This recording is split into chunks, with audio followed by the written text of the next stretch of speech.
Bonjour à tous, bienvenue à votre soirée du Conseil du mois d'août. Une soirée spéciale, une soirée particulière. En fait, c'est la 200e Conseil de ville de notre directeur général, M. Sébastien Roy, et c'est sa dernière, puisqu'il a fait le choix de continuer son expérience de directeur général ailleurs, dans une grande ville, comme il nous dirait. J'en profite pour saluer les membres de sa famille qui sont avec nous. Je veux saluer aussi les amis de Sébastien. Je veux saluer les employés de la ville qui sont présents et d'anciens employés de la ville qui ont tenu à être ici ce soir, Sébastien, pour toi. Sébastien est avec la ville de Varennes depuis 29 ans comme employé. Et là, il y en a qui disent, OK, mais il a commencé à quel âge? Il a commencé jeune et il aura été directeur général pour la ville de Varennes depuis 15 ans déjà. Est-ce qu'on a été déçu d'apprendre son départ? Bien sûr. Est-ce qu'on a été surpris? La majorité des gens l'ont été, parce que c'est un peu un choc. On s'entend bien avec Sébastien, ça se passe bien à la ville de Varennes. Mais sincèrement, pour moi, je n'ai pas été surpris. Et les raisons sont simples. Ça fait plus de 5 ans que M. Roy est sollicité par d'autres municipalités, par des entreprises qui souhaiteraient ou qui souhaitaient absolument le voir continuer sa carrière ailleurs. Il m'en parlait à chaque fois et à chaque fois, je lui disais, en fait, c'est ton choix, mais il était fidèle à Varennes. Il aimait ce qu'il faisait, puis en fait, on a réussi à atteindre des succès retentissants dans ces dernières années. En fait, Sébastien, j'ai toujours considéré un peu comme un joueur étoile. Un joueur étoile dans le milieu de la direction générale, non seulement à la ville de Varennes, au niveau de la MRC, et dans les dernières années, à l'échelle provinciale. Non seulement avec l'Union des municipalités du Québec, mais avec aussi son association de directeur général où il est maintenant devenu administrateur. Mais un joueur étoile, c'est un peu pour les plus vieux d'entre vous qui se rappelleront de Guy Lafleur. Pour nous, c'est un Canadien, un joueur de hockey du Québec. Mais il a fini sa carrière ailleurs. Il est allé avec les Nordiques, il est allé avec les Rangers. Il y en a qui se souviendront de Wayne Gretzky, probablement le plus grand joueur de tous les joueurs. On l'associe à Edmonton, mais il a terminé sa carrière ailleurs. Donc, tout comme Sébastien, il a passé une grande majorité de sa carrière à Varennes, mais comme tout bon joueur étoile, il arrive un moment donné où il a le goût de vivre d'autres défis, et moi, je le comprenais très bien. J'en ai souvent parlé, je le redis encore aujourd'hui, depuis 15 ans, parce qu'on se rappellera que quand je suis arrivé en 2009, nous n'avions pas de directeur général. Nous en avions eu 4 en 5 ans, mais il n'y en avait plus. Donc, j'ai vu en Sébastien un candidat extraordinaire. En fait, un genre de diamant brut qui méritait tout simplement d'être poli. Et c'est ce qu'on a fait. Dans les 15 dernières années, on a accompli à la ville de Varennes toutes sortes de réalisations exceptionnelles. On associe souvent Sébastien au volet économique. Bien sûr qu'il y a beaucoup d'entreprises qui sont arrivées chez nous. Mais quand on regarde aussi les réalisations pour la communauté, je pense à la bibliothèque, je pense au centre multisport régional, le Polydôme, l'espace des bâtisseurs. En fait, il y en a encore. La liste, elle est vraiment très longue. Mais je l'ai souvent mentionné, on a été perçu, et j'en ai la certitude, comme un des tandems les plus redoutables du Québec. Redoutable dans le sens performant. On l'a vu, comment la ville de Varennes a été sous sa gouverne et comment elle a connu une progression fulgurante. On lui doit aussi la signature d'une dizaine de conventions collectives. Et ça, c'est pas aussi simple que ça puisse paraître. Parce que à chaque fois qu'il y a une renégociation syndicale, il y a des demandes, il y a des exigences.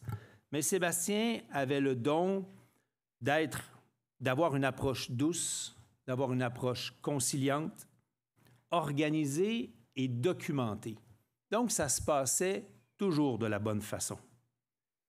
Sébastien a été aussi perçu, et l'est encore, comme un éducateur, un enseignant hors pair.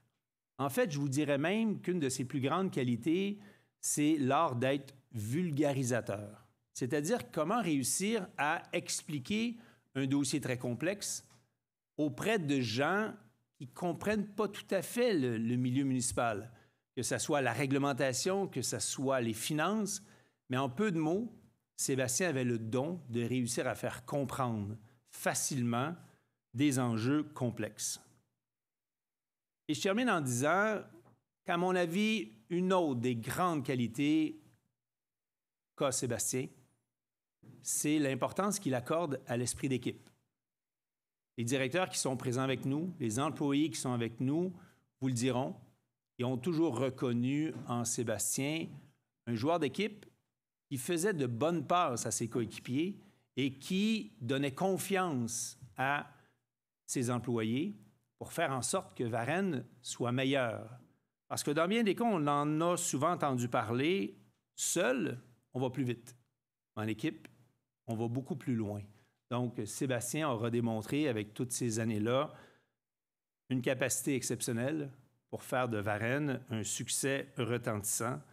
Donc, pour toutes ces raisons, et sincèrement bien plus encore, j'en profite, Sébastien, en mon nom personnel, au nom des membres du Conseil, au nom des employés de la Ville de Varennes, de te remercier sincèrement pour toutes ces années-là, mais surtout les 15 dernières où tu as été un directeur général exceptionnel. Merci beaucoup.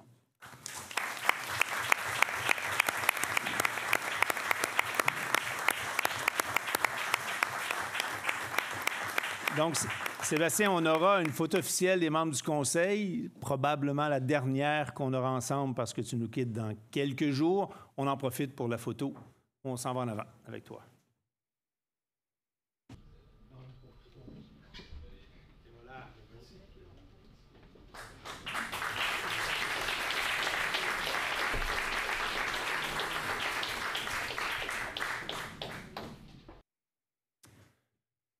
Donc, juste avant la première période de questions, veuillez prendre note qu'il y a 2 points à l'ordre du jour qui seront ajoutés.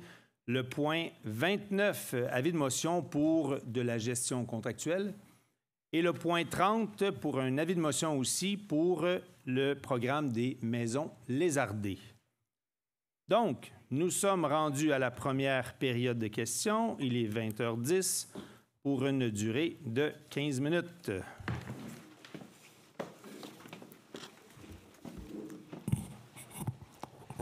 Bonjour, je me nomme Gaël Plunier, je demeure au 77 rue de la Sarcelle et je suis victime d'harcèlement et d'intimidation de la part de l'administration depuis plus de 15 ans.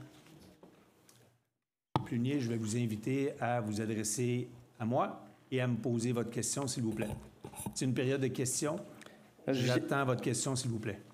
Arrêtez de parler puis je vais vous la poser, ma question. Allez-y. Lors de la dernière séance du Conseil au sujet des ventes de terrains à 1 000 $, vous avez affirmé que c'était des petits terrains, des tout petits terrains.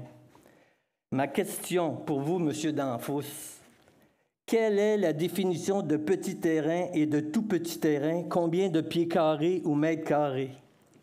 En fait, la réponse à ça, un petit terrain n'a pas nécessairement une superficie précise parce qu'il y a des histoires de terrains de vente historique à la ville de Varennes ou sur Marie-Victorin en allant vers Verchères, où il y a des valeurs qui ont été définies par l'histoire, des terrains qui appartenaient à la ville, mais qui étaient chez les gens, des droits de passage, des sections qu'on avait, puis qu'on a régularisées. Et si vous parlez de ces terrains-là, les superficies peuvent être grandes, mais ils ont tout simplement été régularisés parce que les citoyens occupaient ces terrains-là depuis très, très longtemps, payaient même des taxes, et ça fait en sorte que on a voulu juste, ça s'est découvert parce qu'il y a eu une transaction qui a voulu se faire et un notaire a découvert qu'il y avait des parcelles qui étaient encore appartenant à la ville dans de très, très vieux chemins de campagne de l'époque. Fait que ça fait en sorte qu'on a régularisé. Il y a pu y avoir, dans certains cas, des règlements de cette nature-là qui fait en sorte que La valeur au pied carré peut être très faible parce qu'on est pris avec des enjeux historiques de l'époque. Il y a d'autres régularisations où il y a vraiment de petits terrains, des petits triangles de rue, tout simplement parce qu'ils se sont, lors du nouveau cadastre qui a été mis en place à la Ville de Varennes à l'échelle du Québec, il y a des portions qui ont dû être régularisées. Fait qu'on se retrouve avec toutes sortes de grandeurs. Donc, pour répondre précisément à votre question, un petit terrain ou une petite valeur n'a rien à voir avec la merci, vous avez répondu à ma question. Non, mais vous avez répondu à ma question. Il y a quelqu'un derrière J'ai fait une demande à l'accès à l'information. Monsieur Plunier. Un mois plus tard, j'ai appris par votre administration a vendu des douzaines de terrains de 1700, 5000, 7000 et 14 000 pieds carrés pour seulement 1000 $. Ma question, Monsieur Danfous, 14 000 pieds carrés, c'est votre définition d'un tout petit terrain? Il y a quelqu'un derrière vous. La période de questions, c'est une question par citoyen. Je vous invite à vous replacer en ligne. C'est Mme Provençal qui est la prochaine à répondre. Monsieur Roy, je suis vraiment désolé que ça arrive, parce qu'en 15 ans, c'est pas arrivé souvent. Je m'excuse pour le conseil de ville. Mme Provençal, la parole est à vous. Bonsoir. Au point 5, on modifie le bassin de taxation pour les travaux qui ont été effectués sur 3 rues. On agrandit le périmètre autour de ces rues-là. En fait, où on le réajuste en fonction du réseau souterrain, puis très souvent dans le vieux secteur, puis ça, on fait ça régulièrement.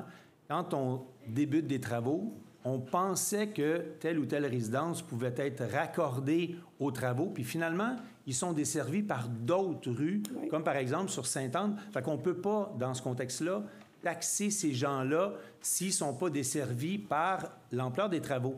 Fait que c'est pour ça que ça amène des correctifs qui sont nécessaires très souvent juste à cause de ça.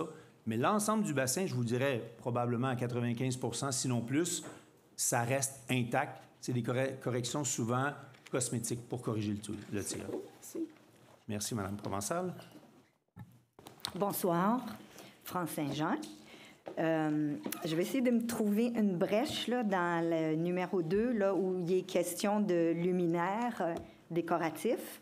Oui. En fait, moi, je reste sur le chemin du Pays brûlé et de chez moi, le chemin du Pays, la montée Lionel-Boulet, c'est beaucoup développé et il y a des luminaires à ces endroits-là qui sont, là, je ne sais pas pourquoi, d'une si grande puissance, mais ma question était donc, y aurait-il moyen éventuellement d'avoir une réglementation qui propose ou qui exige que les luminaires soient dirigés d'abord vers le sol et qu'ensuite il y ait une luminescence maximale? Parce que vraiment, l'autre chose, c'est que je trouve que le boulevard Lionel-Boulet, c'est une grande entrée dans Varennes, puis que ça serait beau si c'était beau, tu sais. Fait que je me dis, s'il y avait une réglementation pour les luminaires sur Lionel-Boulet, peut-être aussi qu'on pourrait revoir les étoiles que je voyais il y a 35 ans. Ouais. Alors, c'était ma première suggestion, question. Voilà. En fait, votre intervention est intéressante, puis elle est tout à fait bonne parce que c'est pas la première fois qu'on entend parler. Puis on cible souvent la même entreprise où la cour arrière est très, très lumineuse, une grande cour arrière. Il y a beaucoup de matériel, ils veulent s'assurer de tenter de limiter le vol au maximum. Mais la question est pertinente. Est-ce qu'il est possible d'intégrer une réglementation pour le privé sur le nombre de lumens, donc sur la luminosité? Exact. Puis probablement mettre des genres de déflecteurs pour limiter la propagation de la lumière vers le ciel ou vers les voisins quand on veut éclairer la cour. Exactement. La suggestion est bonne. C'est pas la première fois qu'on entend parler de la problématique. Je comprends leur problème ou mais reste pareil que c'est de valeur de pouvoir quelques étoiles. C'est ça l'affaire aussi. Voilà. C'est noté. On va voir ce qui est possible de faire. Puis je vais juste en profiter pour honnêtement vous féliciter pour votre travail. Moi, je vous admire, honnêtement. Merci beaucoup. C'est gentil. Depuis 2013... Votre prochaine question, s'il vous plaît. Depuis 2013, moi et mon voisin voulons acheter du terrain et depuis 2013, sous toutes sortes de prétextes farfelus, vous nous dites que vous n'avez pas le temps parce que j'avais organisé une campagne électorale contre vous. Pourquoi vous ne nous vendez pas de terrain? En fait, sans refaire l'histoire de votre situation, vous vous souviendrez que vous utilisiez un terrain de la ville. Comme derrière. tous mes voisins, M. Danfous. Vous avez posé une question, je vais vous répondre. Je vais vous demander juste d'être respectueux. Je vous ai écouté votre question, je vais vous répondre maintenant. Me répondez. C'est ce que j'allais faire, M. Pluny. Merci. Donc, vous utilisiez et vous aménagiez un terrain qui ne vous appartenait pas. Comme mes voisins. Et donc, on a dû intervenir à plusieurs reprises auprès de vous pour que vous enleviez vos aménagements qui n'étaient pas chez vous. Malheureusement, on s'est retrouvé dans des situations judiciaires, puis à force de répéter puis de répéter, et donc ce qu'on a dû obligatoirement faire dans votre cas, c'est de poser une clôture chez nous, une petite clôture, et donc ça a mis fin à toutes les ventes de terrain à cet endroit-là, parce que la réalité, on n'avait plus d'intérêt à vendre une portion de parc de la ville de Varennes à nos voisins. Il y a eu une période où on a voulu régulariser la situation, ce qu'on a fait, mais dans le cas de personnes qui en veulent toujours plus, ce qui est le vôtre, bien, la réponse a tout simplement été non. Ce n'est pas parce qu'on n'a pas le temps, c'est parce qu'on ne veut plus réouvrir ce dossier-là, tout simplement.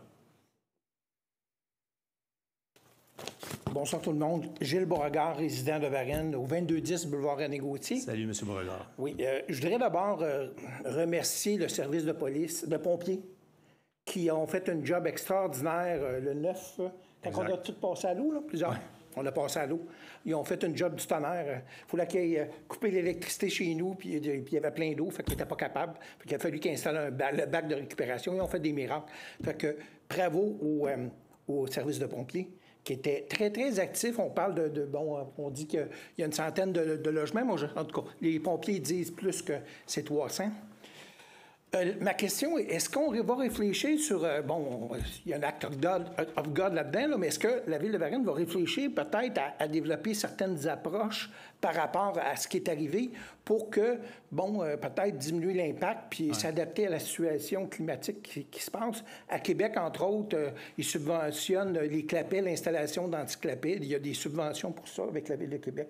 Il pourrait y avoir d'autres exemples aussi, là, parce que je pense qu'on a besoin de sensibilisation. Moi, je n'étais pas très, très sensibilisé. Puis bon, je pense qu'il y aurait quelque chose à faire. C'est ça. C'est bon. Écoutez, M. Beauregard, votre premier bout d'intervention de remercier les pompiers, c'est très apprécié parce qu'on le sait que dès le soir, dès le début des pluies diluviennes, en fait, vous le savez tous, on a eu un record de pluie dans un si court laps de temps. En fait, ce qui est tombé, c'est ce qui se passe habituellement en moyenne dans un mois. Et on l'a eu dans quelques heures seulement. Malheureusement, il n'y a pas de réseau au Québec qui est capable de supporter un tel volume. Et merci à nos pompiers parce qu'ils sont venus intervenir. Bon, ils ont fait beaucoup de temps supplémentaire toute la nuit. Ils sont venus aider énormément de gens. Maintenant, votre deuxième volet de questions est aussi très intéressante parce que c'est un dossier que je plaide le plus souvent depuis mon arrivée à la présidence de l'Union des municipalités du Québec. C'est justement de trouver une façon de rendre nos infrastructures plus résilientes à cause de l'adaptation au changement climatique. Je le martèle sur toutes les tribunes, vous m'avez probablement entendu. On parle de feux de forêt, on parle de verglas, on parle de pluie, on parle de tornades, des situations qu'on voyait de façon très rarissime au Québec. Mais la réalité, c'est qu'on va en voir de plus en plus. Mais depuis 15 ans où on est là, à la recommandation de nos services du génie, de M. Roy, on a déjà, dans les dernières années, installé, puis ça, c'est intéressant parce que j'en ai parlé au déjeuner du maire dimanche. On a installé déjà 3 méga réservoirs souterrains pour être capable de laisser le temps à l'eau d'égout de se graviter plus tranquillement vers les étangs aérés qui sont au bout de la rue Sainte-Anne vers Verchères. On en a un, le premier qui est installé, c'est dans le parc du Souvenir. Il y a une bande qui a un buton, mais il y a un immense réservoir sous le sol, justement pour ralentir toute l'eau d'égout qui vient du secteur René-Gauthier, parce que ça descend de l'aqueduc. Donc, ça arrivait sur Marie-Victorin, ça créait un goulot d'étranglement parce que le débit était trop important. En situation normale, on l'a fait là une première fois. Le deuxième endroit où on l'a fait, c'est dans le parc de la commune. Il y a près de la Seine extérieure permanente qu'on a mis près du... Il y a une base de béton qui n'est pas très loin de là, mais ça, c'est une station de pompage. Quand on a fait les travaux de la Seine, souterrain, ceux qui habitaient pas loin voyaient des travaux importants dans le parc. C'était tout simplement pour intégrer une genre de piscine souterraine pour absorber l'eau d'égout, pour lui donner un temps supplémentaire. Parce que là, on est exactement dans l'axe où la majorité du volume d'égout s'en va vers les étangs aérés. Et le troisième, sur Sainte-Anne et Guévremont, quand on a refait l'intersection, bien, on a installé un gros réservoir souterrain, justement pour ralentir encore. Et ce qui est fascinant, c'est que dans le projet 2025, dans le budget 2025, on a déjà entériné, avant les pluies, un quatrième qui sera le plus gros des réservoirs encore dans le parc de la commune parce que c'est dans un axe qui est critique. Mais malheureusement, ce qui se passe, vous le savez, mais sinon, je vous l'explique sommairement, il y a 2 réseaux dans le milieu municipal. Il y a un réseau d'égouts sanitaires, les toilettes, les douches, l'eau brune qu'on appelle, et il y a l'égout pluvial, l'égout de pluie. Malheureusement, ce n'est pas tout le secteur à Varennes où on a un égout pluvial. Dans le vieux Varennes où on a changé et rénové beaucoup de rues partout. Mais il en reste. Et il n'y a pas d'égout pluvial pour la pluie qui va dans le fleuve direct et non dans les étangs. Ce que ça fait, c'est que ces secteurs-là surchargent le système sanitaire. Puis quand il y a un trop-plein, malheureusement, avec des volumes comme on a connus, mais ça remonte malheureusement dans les sous-sols. Vous avez parlé d'une estimation d'à peu près 300. On n'a pas le chiffre exact, mais on pense que c'est alentour de ça, de sous-sol inondé à Varennes, parce que le réseau d'égouts a été saturé. Je termine avec un message à la population, à vous, mais à tout le monde. Malheureusement, ce qui n'aide pas aussi le milieu municipal, puis Varennes n'est pas différent des autres municipalités. Il y en a qui, avec les années, ont installé leur sortie de gouttière, donc l'eau de pluie, au lieu de laisser l'eau s'évaporer sur leur terrain, bien, ils aimaient moins ça. Donc, ça creusait tranquillement, puis ça allait se connecter sur le réseau d'égouts de la maison. Donc, imaginez le volume qu'on a connu il n'y a pas longtemps, bien là, ça vient davantage surcharger le réseau. Deuxième facteur qui est plus populaire dans certains secteurs de la ville de Varennes, il y en a qui ont des sonde-pompes.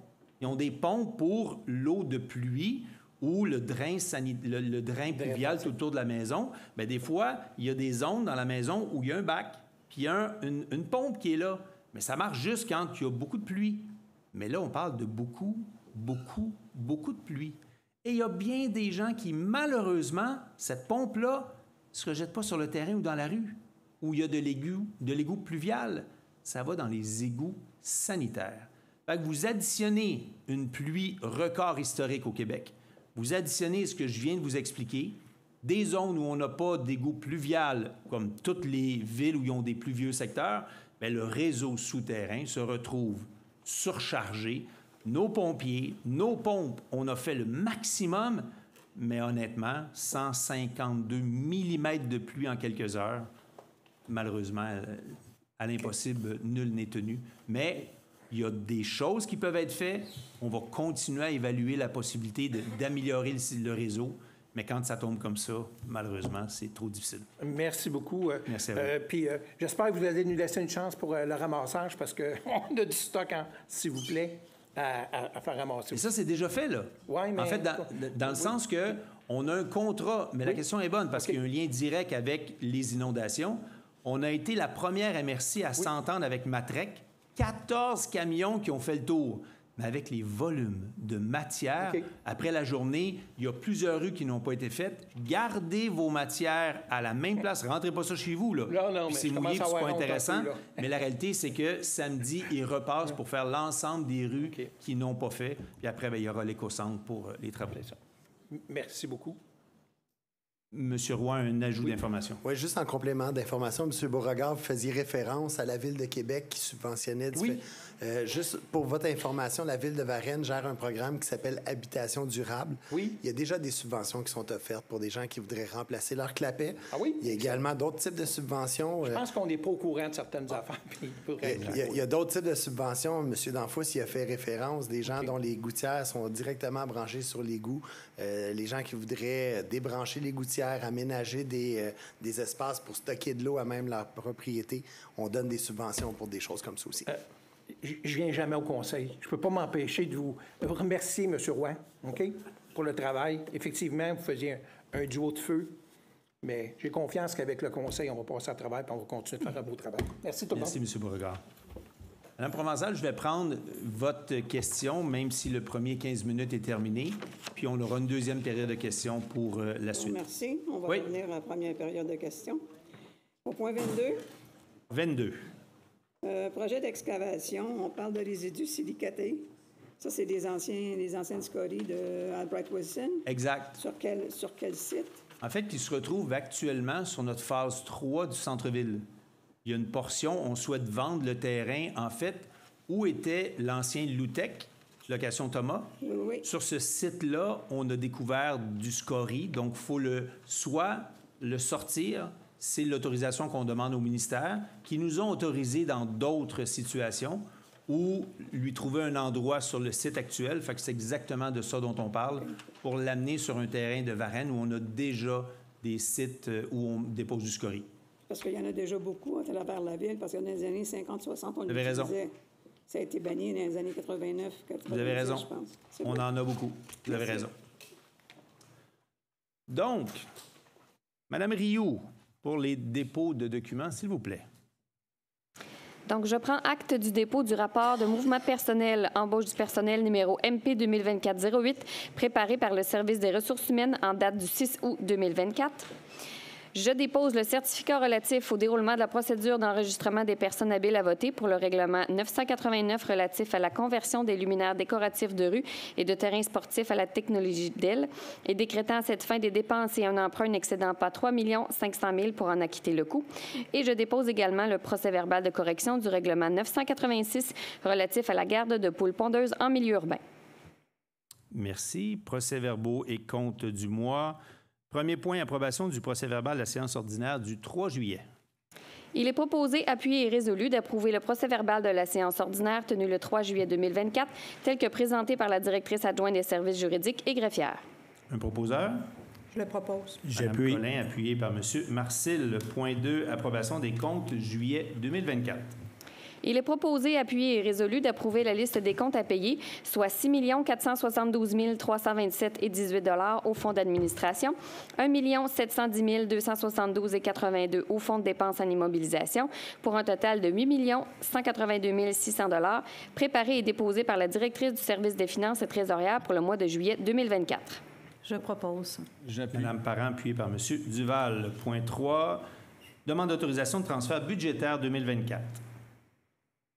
Considérant que certains ajustements budgétaires s'avèrent nécessaires en cours d'année, il est proposé, appuyé et résolu d'accepter des transferts budgétaires pour l'année 2024 de 216 620 au fonds d'administration et de 2 747 694 en projet d'investissement, conformément aux documents déposés par la directrice du service des finances et trésorières en date du 12 août 2024 et joints à la présente.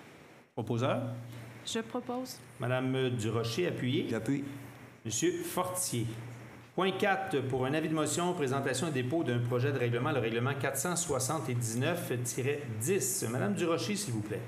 Oui, je donne avis de motion qu'à une séance subséquente de ce Conseil, tenue un jour ultérieur, il sera proposé l'adoption du règlement 479-10, modifiant le règlement 479 sur le régime de retraite des employés de la Ville de Varennes afin d'actualiser ce régime. Je comprends que vous en donnez avis de motion. C'est parfait. Merci, Mme Durocher. Point 5, avis de motion, présentation et dépôt d'un projet de règlement, le règlement 983-1. Mme Durocher encore. Oui, je donne avis de motion qu'à une séance subséquente de ce Conseil, tenue un jour ultérieur, il sera proposé l'adoption du règlement 989-1 modifiant le bassin de taxation du règlement 983 décrétant des travaux de reconstruction des infrastructures et du pavage des rues Thomas, Beauregard et Sainte-Marie et décrétant à cette fin des dépenses et un emprunt n'excédant pas 4 500 000 pour en acquitter le coût.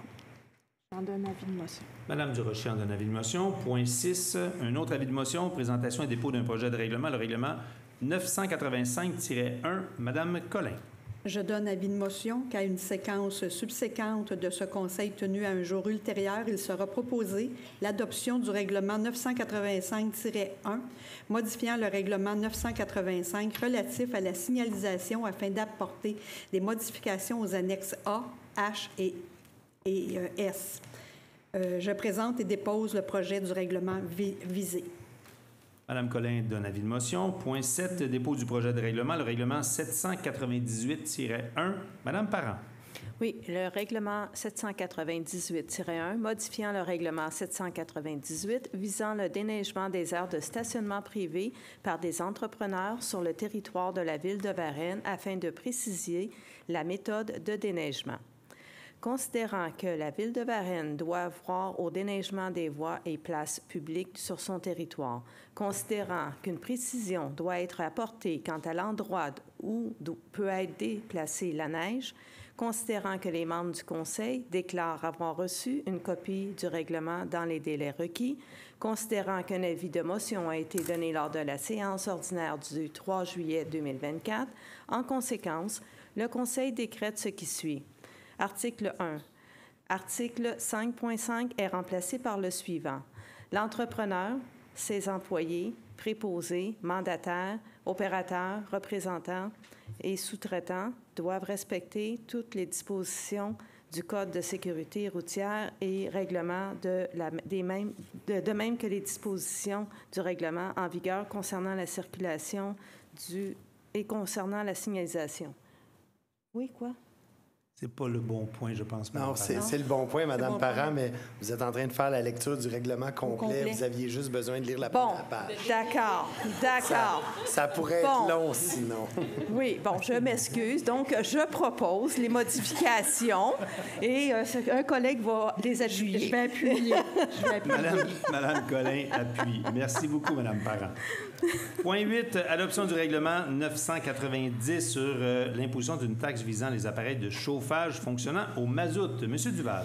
Considérant qu'un avis de motion a été donné et que le projet de règlement a été déposé lors de la séance ordinaire du 3 juillet 2024, considérant que tous les membres du Conseil déclarent avoir reçu une copie du règlement dans les délais requis, en conséquence, je propose d'adopter le règlement 990 sur l'imposition d'une taxe visant les appareils de chauffage fonctionnant au mazout. Je propose. J'appuie. Madame Parent appuie. Je vous invite à fermer vos micros. Merci. C'est parfait. Point 9, adoption du premier projet PPCMOI numéro 2024-047. Monsieur Savaria. Oui, considérant la demande PPCMOI 2024-047 présentée par le requérant afin de permettre l'exercice de l'usage C9-0108, service de paysagement, dans un local ayant une superficie de 130 mètres carrés, calculée au niveau du rez-de-chaussée et sans entreposage extérieur, alors que cet usage n'est pas autorisé dans le règlement de zonage. Considérant qu'en vertu d'une résolution CCU 2024-057 du 2 juillet 2024, le Comité consultatif d'urbanisme recommande d'autoriser la dite demande sous condition.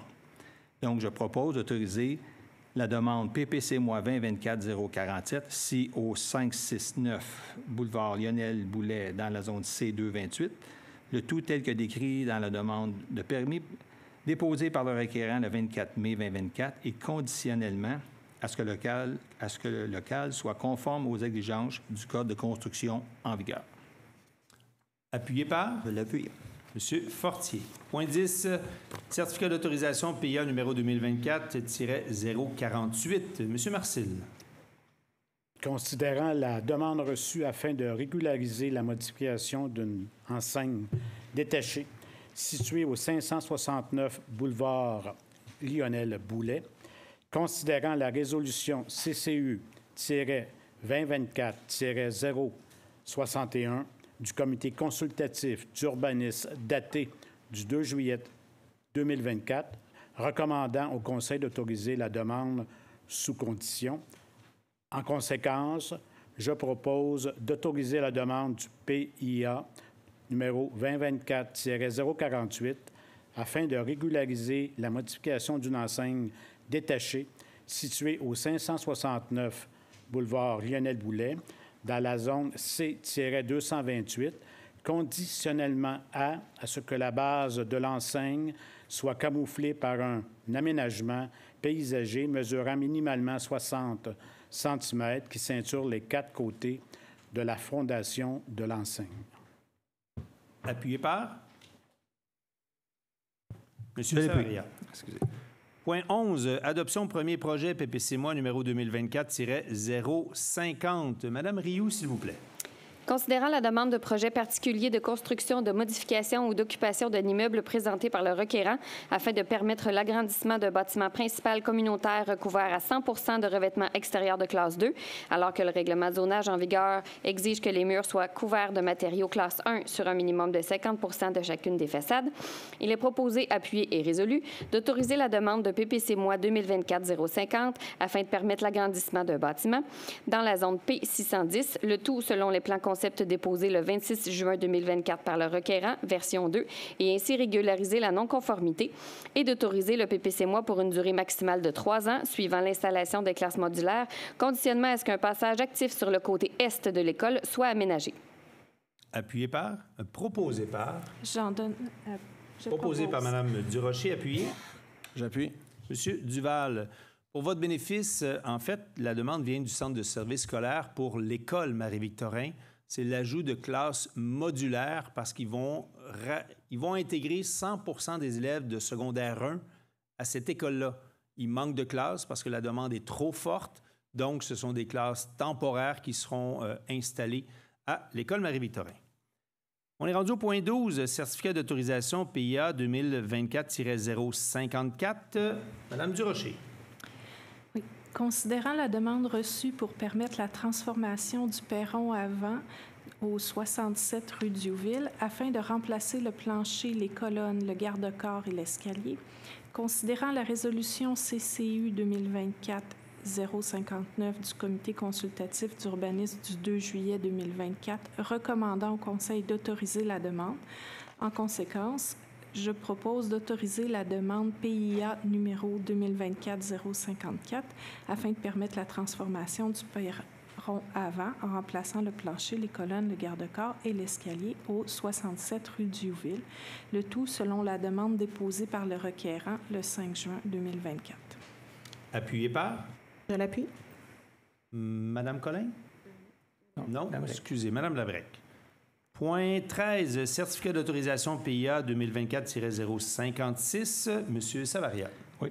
Considérant la demande reçue afin de permettre la transformation d'une ouverture sur le bâtiment en remplaçant une fenêtre par une porte de garage située au 614 boulevard Lionel Boulet, considérant la résolution CCU 2024-062 du comité consultatif daté du 2 juillet 2024, recommandant au Conseil d'autoriser la dite demande. En conséquence, je propose d'autoriser la demande PIA 2024-056, si au 614 boulevard Lionel Boulet, dans la zone I-227, le tout selon les plans proposés par le requérant en date du 17 juin, version 1.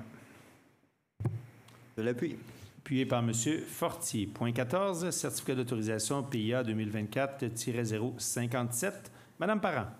Considérant la demande reçue afin de permettre la modification de l'élévation arrière du bâtiment principal situé aux rues 8 rue Saint-Eugène, considérant la résolution CCU 2024-064 du Comité consultatif de l'urbanisme datée du 2 juillet 2024, recommandant au Conseil d'autoriser la demande sous condition. En conséquence, je propose d'autoriser la demande de PIA 2024-57 afin de permettre la modification de l'élévation arrière du bâtiment principal situé au 8 rue Saint-Eugène. Il y a une erreur, hein? Excusez. excusez-moi, dans la zone H633, le tout selon les plans concept déposés par le requérant en date du 25 juin 2024, version 3, et conditionnellement au dépôt de l'échantillon de couleur de la peinture de la façade arrière au service de l'urbanisme et de l'environnement pour approbation. Appuyez. J'appuie. Monsieur Marcil, point 15, certificat d'autorisation PIA numéro 2024-058. Madame Labrec. Considérant la demande reçue afin de permettre la transformation d'ouverture sur le bâtiment principal situé au 2038 route Marie-Victorin en remplaçant 2 fenêtres au rez-de-chaussée par des panneaux ouvrants. Considérant la résolution CCU 2024-060 du Comité consultatif d'urbanisme datée du 2 juillet 2024, recommandant au Conseil d'autoriser la demande sous condition. En conséquence, je propose d'autoriser la demande de PIA 2024-058 afin de permettre la transformation d'ouverture sur le bâtiment principal en remplaçant 2 fenêtres au rez-de-chaussée par des panneaux ouvrants au 2038 route Marie-Victorin dans la zone C650, le tout selon les plans déposés par le requérant en date du 20 juin 2024, version 1, conditionnellement à ce que la vocation de l'aire de vie projetée dans la cour avant ne soit pas transformée en espace de stationnement ou en espace de chargement. Appui. Appuyé par Mme Collin. Point 16, certificat d'autorisation PIA 2024-016. Monsieur Fortier.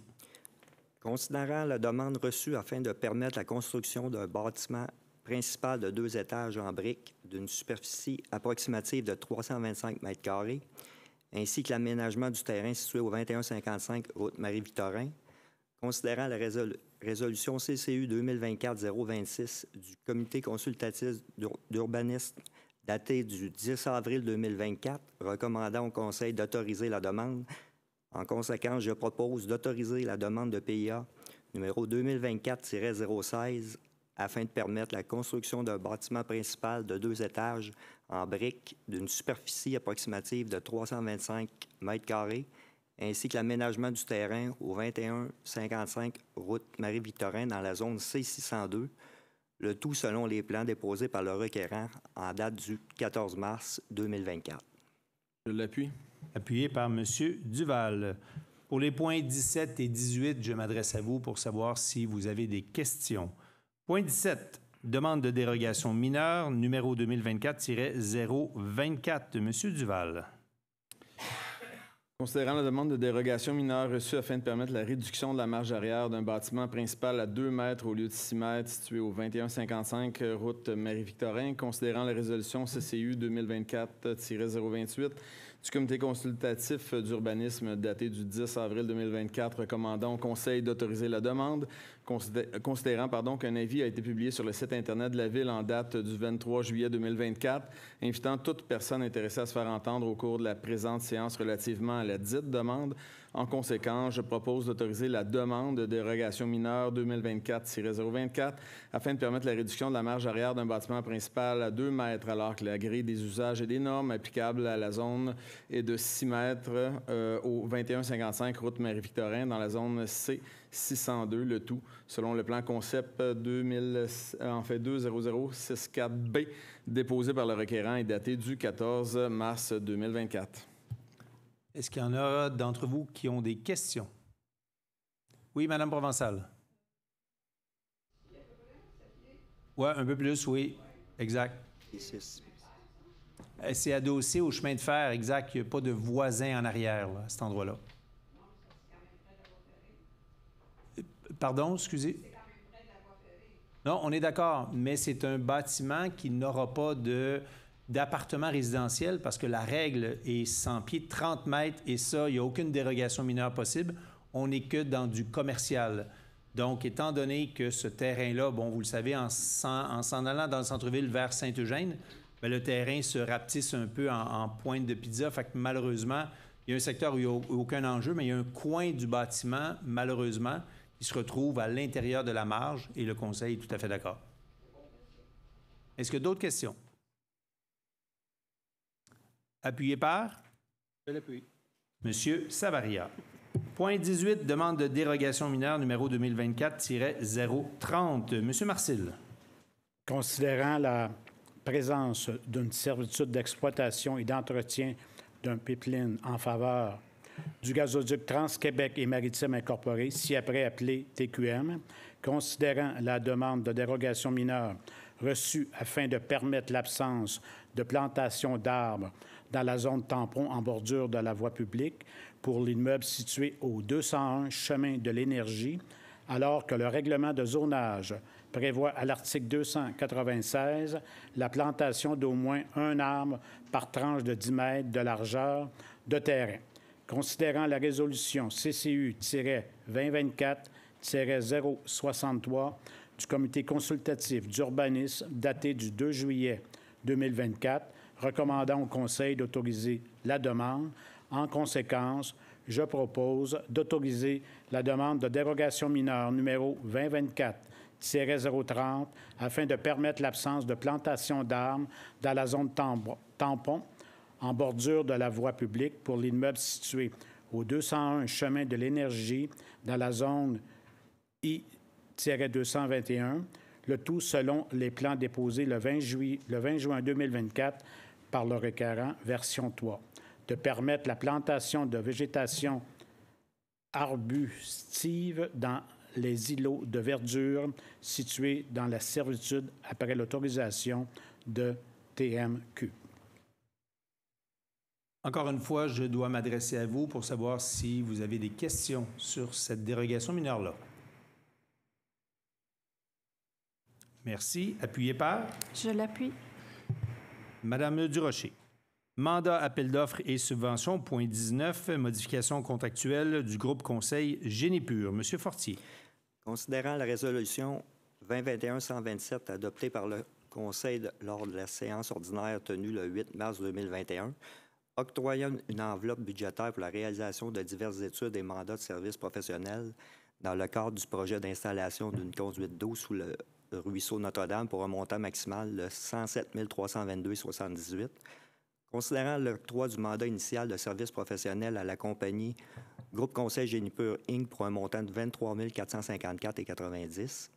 Considérant les modifications contractuelles autorisées par les résolutions 2021-349, 2021-389 et 2022-314, considérant que la modification constitue un accessoire au contrat principal et n'en change pas la nature, considérant le caractère imprévisible au moment de l'octroi du contrat des modifications qui sont présentement proposées. En conséquence, je propose d'autoriser la demande de modification contractuelle afin d'octroyer une somme additionnelle de 11 267,55 taxines à Groupe Conseil Génie Pur Inc. pour l'ajustement d'honoraires dans le cadre des services de surveillance en chantier dû à l'échéancier de l'entrepreneur et la complexité des travaux, d'affecter cette dépense à la réserve d'eau potable. Appuyé par? Je l'appuie. Monsieur Savaria. Le point 20, acte de vente, lot 6 146 639 du 2050 boulevard René Gauthier. Madame Collin. Considérant que la Ville est propriétaire du lot 6 146 639 au cadastre du Québec, circonscription foncière de Verchères, considérant l'offre d'achat intervenue entre la Ville et Société en commandite Projet Varennes le 16 août 2022, afin que celle-ci acquiert une partie du lot 6 146 639, soit environ 700,23 mètres carrés. Considérant que le lot 6 146 639 sera loti par la compagnie Société en commandite Projet Varennes et qu'une bande de terrain d'une superficie de 251,1 mètres carrés sera rétrocédée à la Ville. En conséquence, je propose d'autoriser la signature d'un acte de vente pour le lot 6 146 639 au cadastre du Québec, circonscription foncière de Verchères, ainsi que tout autre acte donnant effet à la présente avec Société en commandite Projet Varennes, par Monsieur le maire Martin Danfous ou, en son absence, le maire suppléant et la directrice des services juridiques et greffes ou, en son absence, la directrice adjointe pour et au nom de la Ville de Varennes. J'appuie. Appuyé par Monsieur Marcil. Point 21, bail du domaine hydrique, direction de l'émission de la gestion des droits d'occupation. Monsieur Savaria. Considérant le bail 91-92-185 intervenu entre la Ville de Varennes et le ministère de l'Environnement, de la lutte contre les changements climatiques, de la faune et des parcs, ci-après le MELCCFP, le 24 octobre 1991, considérant que le dit bail vient à échéance le 30 septembre 2024 et ne peut faire l'objet d'une reconduction selon les dispositions du règlement sur domaine hybride de l'État, considérant qu'il y a lieu de signer un nouveau bail avec le MELCCP, afin de régulariser la présence des ouvrages de la Ville sur le domaine hydrique de l'État, considérant qu'un arpenteur géomètre a été mandaté afin de produire un nouveau plan de localisation de la rampe de mise à l'eau située au parc de la commune, considérant que la rampe de mise à l'eau permet aux détenteurs de permis saisonniers d'avoir un accès direct au fleuve Saint-Laurent permettant les entrées et sorties d'embarcation. En conséquence, je propose d'autoriser la signature d'un bail du domaine hydrique pour la rampe de mise à l'eau située au parc de la commune, ainsi que tout autre acte donnant effet à la présente, avec la direction de l'émission et la gestion des droits d'occupation par M. le maire Martin Danfous ou, en son absence, le maire suppléant et la directrice des services juridiques et greffes ou, en son absence, la directrice adjointe pour et au nom de la Ville de Varennes. De plus, de confirmer que la rampe de mise à l'eau est utilisée à des fins non lucratives et favorise l'accès du public au plan d'eau. Appuyé. Je l'appuie. Madame Parent. Point 22, projet d'excavation, de déplacement et de confinement de résidus silicatés. Monsieur Fortier. Considérant que la Ville de Varennes souhaite procéder à l'excavation, au déplacement et au confinement des résidus silicatés au 2049 route Marie-Victorin vers un terrain récepteur, considérant que la Ville souhaite déposer un avis de projet au ministère de l'Environnement, de la lutte contre les changements climatiques, de la faune et des parcs, ci-après nommé MELCCFP à cet effet, considérant que le dépôt de l'avis du projet au MELCCFP doit être autorisé par la Ville. En conséquence, je propose d'autoriser le directeur du service du génie ou, en son absence, le directeur adjoint à déposer au nom de la Ville de Varennes l'avis de projet ainsi que toute demande d'autorisation et de certification au MELCCFP dans le cadre du projet d'excavation, de déplacement et de confinement de résidus silicatés au 2049 route Marie-Victorin et d'autoriser la signature de tout document dans le cadre de la présente demande avec le MELCCFP par le directeur du service de génie ou, en son absence, le directeur adjoint pour et au nom de la Ville de Varennes. Appuyé par? Je l'appuie. Monsieur Savaria. Point 23, mandat à l'Union des municipalités du Québec, utilisation des données numériques de la Ville pour un appel d'offres de décarbonation. Monsieur Duval. Considérant que la Ville de Varennes a reçu le 1er mai 2024 une proposition de l'Union des municipalités du Québec, ci-après nommée UMQ, afin de préparer en son nom et au nom de plusieurs autres municipalités intéressées un document d'appel d'offres pour l'achat d'un service clé en main visant la décarbonation de ces bâtiments durant l'année 2024. Considérant que la Ville a adhéré au programme partenaire dans la protection du climat de la Fédération canadienne des municipalités, s'est engagée à réduire de 34 par rapport à 2019, soit l'année de référence, les émissions de GES d'ici 2030 reliées aux activités municipales. Considérant que les dispositions de la loi sur les cités et villes permettent à une organisation municipale de conclure avec l'UMQ une entente ayant pour but l'achat de services clés en main, précise que les règles d'adjudication des contrats par une municipalité s'applique aux contrats accordés en vertu des dispositions de la loi sur les cités et villes et que l'UMQ s'engage à respecter ces règles, précise que le présent processus contractuel est assujetti au règlement numéro 26 sur la gestion contractuelle de l'UMQ pour ces ententes de regroupement adoptées par le conseil d'administration de l'UMQ. Considérant que la Ville désire participer à cet achat de services visant la mise en place d'un processus de décarbonation de ces bâtiments, considérant que la Ville se réserve le droit de se retirer d'un projet si celui-ci ne répond pas aux attentes définies et convenues, je propose d'appuyer et de confier à l'UMQ le mandat de procéder au nom de la Ville de Varennes au processus d'appel d'offres visant la mise en place d'un processus de décarbonation de ces bâtiments, de fournir à l'UMQ les informations dont elle aura besoin en remplissant la ou les fiches techniques d'inscription requises que lui transmettra l'UMQ et en retournant ces documents à la date fixée afin que l'UMQ prépare le document d'appel d'offres de la Ville Voilà. De confier à l'UMQ la responsabilité de l'analyse des soumissions déposées, d'accepter que le produit à commander et à livrer sera déterminé à la suite de l'analyse comparative des produits selon le processus défini au document d'appel d'offres, s'engager à respecter les termes et contrats, comme si la Ville avait contracté directement avec le fournisseur à qui le contrat est adjugé, si l'UMQ adjuge un contrat, et de reconnaître que l'UMQ recevra directement de l'adjudicataire, à titre de frais de gestion, un pourcentage du montant facturé avant taxe à chacun des participants. Le dit taux fixé annuellement est précisé dans le document d'appel d'offres. De transmettre un exemplaire de la présente résolution à l'UMQ. Et Voilà. j'appuie. Madame Parent appuie. Point 24, renonciation exercer un droit de préemption pour le lot 6 146 584. Madame Collin.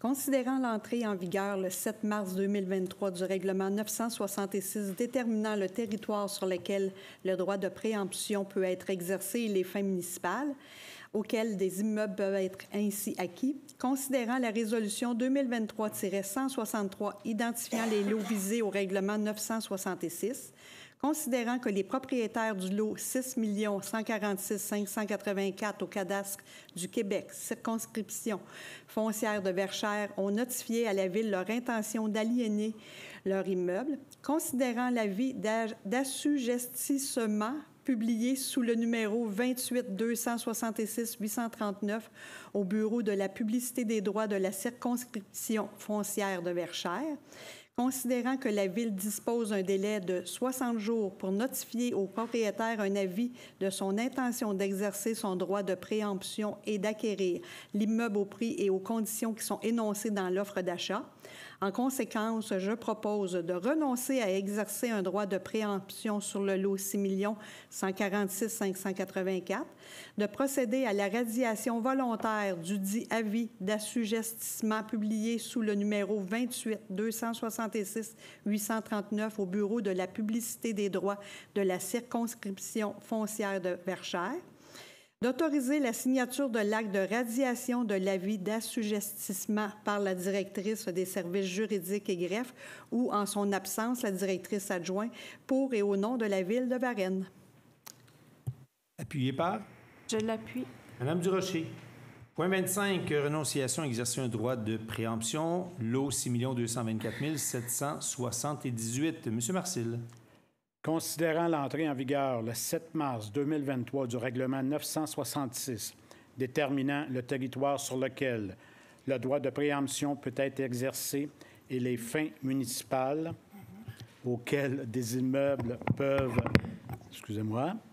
être ainsi acquis, considérant la résolution 2023-163 identifiant les lots visés au règlement 966, considérant que le propriétaire du lot 6 224 778 au cadastre du Québec, circonscription foncière de Verchères, a notifié à la Ville son intention d'aliéner son immeuble, considérant l'avis d'assujettissement publié sous le numéro 28 473 443 au Bureau de la publicité des droits de la circonscription foncière de Verchères, considérant que la Ville dispose d'un délai de 60 jours pour notifier au propriétaire un avis de son intention d'exercer son droit de préemption et d'acquérir l'immeuble au prix et conditions qui sont énoncées dans l'offre d'achat.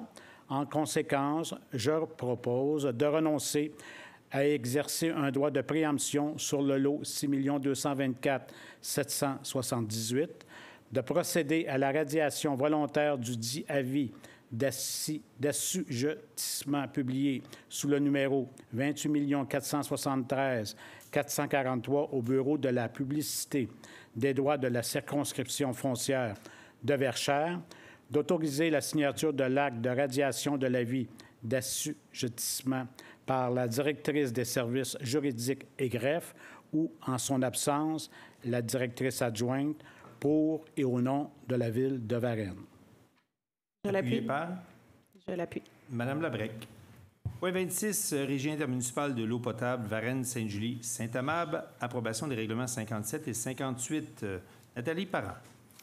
Considérant que le conseil d'administration de la Régie intermunicipale de l'eau potable Varennes, Sainte-Julie et Saint-Amable, ci-après nommé Régie, désire abroger les règlements d'emprunt 48 et 50, considérant que, selon les dispositions de la loi sur les cités et villes, le conseil municipal de la ville de Varennes doit approuver le règlement d'emprunt adopté par la Régie.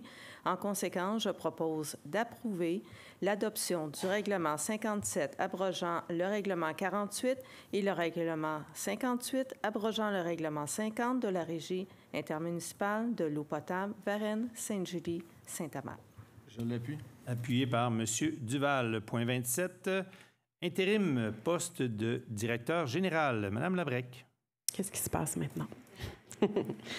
Considérant le départ de M. Sébastien Roy au poste de directeur général, considérant que jusqu'à l'entrée en fonction du nouveau directeur ou de la nouvelle directrice générale en intérim doit être assumé par une équipe interne afin de répartir les tâches généralement dévolues au directeur général, ensuite des attributions normales de l'équipe en poste actuellement.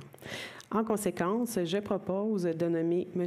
Dominique Scully, directeur des services de l'urbanisme et de l'environnement à titre de directeur général par intérim et responsable de l'équipe d'intérim, de nommer Mme Ève Fontaine, directrice des services des arts, culture et bibliothèques, ainsi que Mme Karine Duval, directrice du service des ressources humaines à titre de membre de l'équipe d'intérim, d'attribuer au directeur général par intérim toutes les délégations de pouvoir qui ont été autorisées au directeur général par le biais de la résolution et de règlement pour la durée de l'intérim, d'accepter les conditions salariales de l'équipe d'intérim selon l'annexe à la présente résolution à compter du 23 août 2024 jusqu'à 2 semaines après l'entrée en fonction du nouveau directeur général.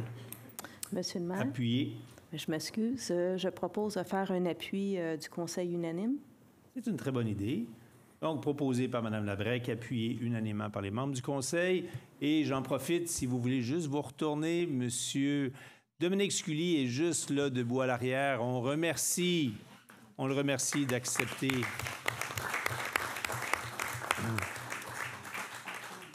D'accepter ce défi-là. Merci, Dominique. Point 28, calendrier des activités des membres du conseil, août et septembre, autorisation de dépenses. M. Duval. Ça sera très court cette fois-ci.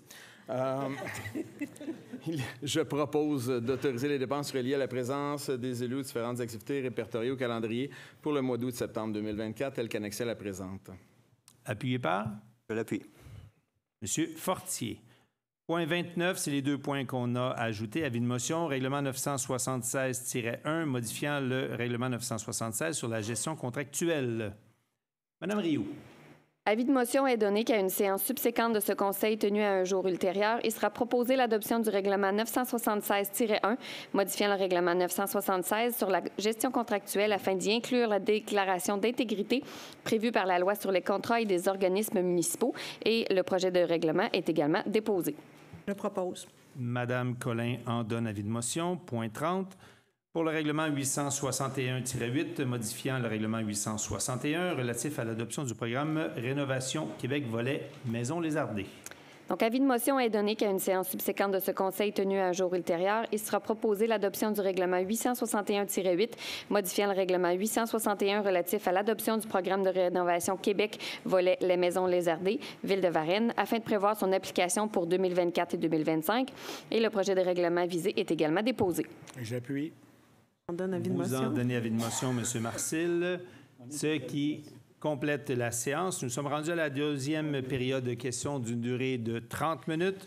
Nous avons jusqu'à 21h35. La parole est à vous.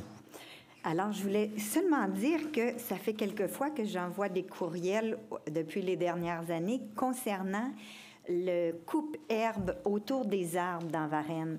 Et je ne sais pas si les jeunes hommes et les jeunes femmes qui sont employés à chaque année changent, mais il faudrait leur faire un briefing. Là, je cherche le mot français de briefing. Là. Une formation. Une formation, une petite formation pour leur dire de ne pas couper proche de l'écorce, parce que c'est plein d'arbres qui ont une branche de morte, parce que de ce côté-là, il n'y a plus d'écorce. Il faudrait que ça soit inclus dans l'engagement des jeunes personnes qui font ça. Alors, de ne pas couper proche des arbres. Là, c'est juste une affaire que je peux dire, hein? En fait, vous avez le droit à une question. Là, pour l'instant, c'est un commentaire. Pourriez-vous mettre ça à quelque part qu'il faudrait informer les jeunes personnes? Non, mais on peut réenvoyer la directive de faire attention. Une chose est sûre, ils ont été formés. Mais vous l'avez dit d'entrée de jeu, est-ce que ce sont des nouveaux étudiants tous les ans? Habituellement, oui. Donc, c'est de former à chaque fois des nouveaux. On dirait qu'ils veulent tellement bien faire, puis ils veulent enlever tous les petits grains de gazon autour, mais c'est pas une bonne idée, on est d'accord. Quand on abat au ciseau, non, ça, c'est un peu plus compliqué.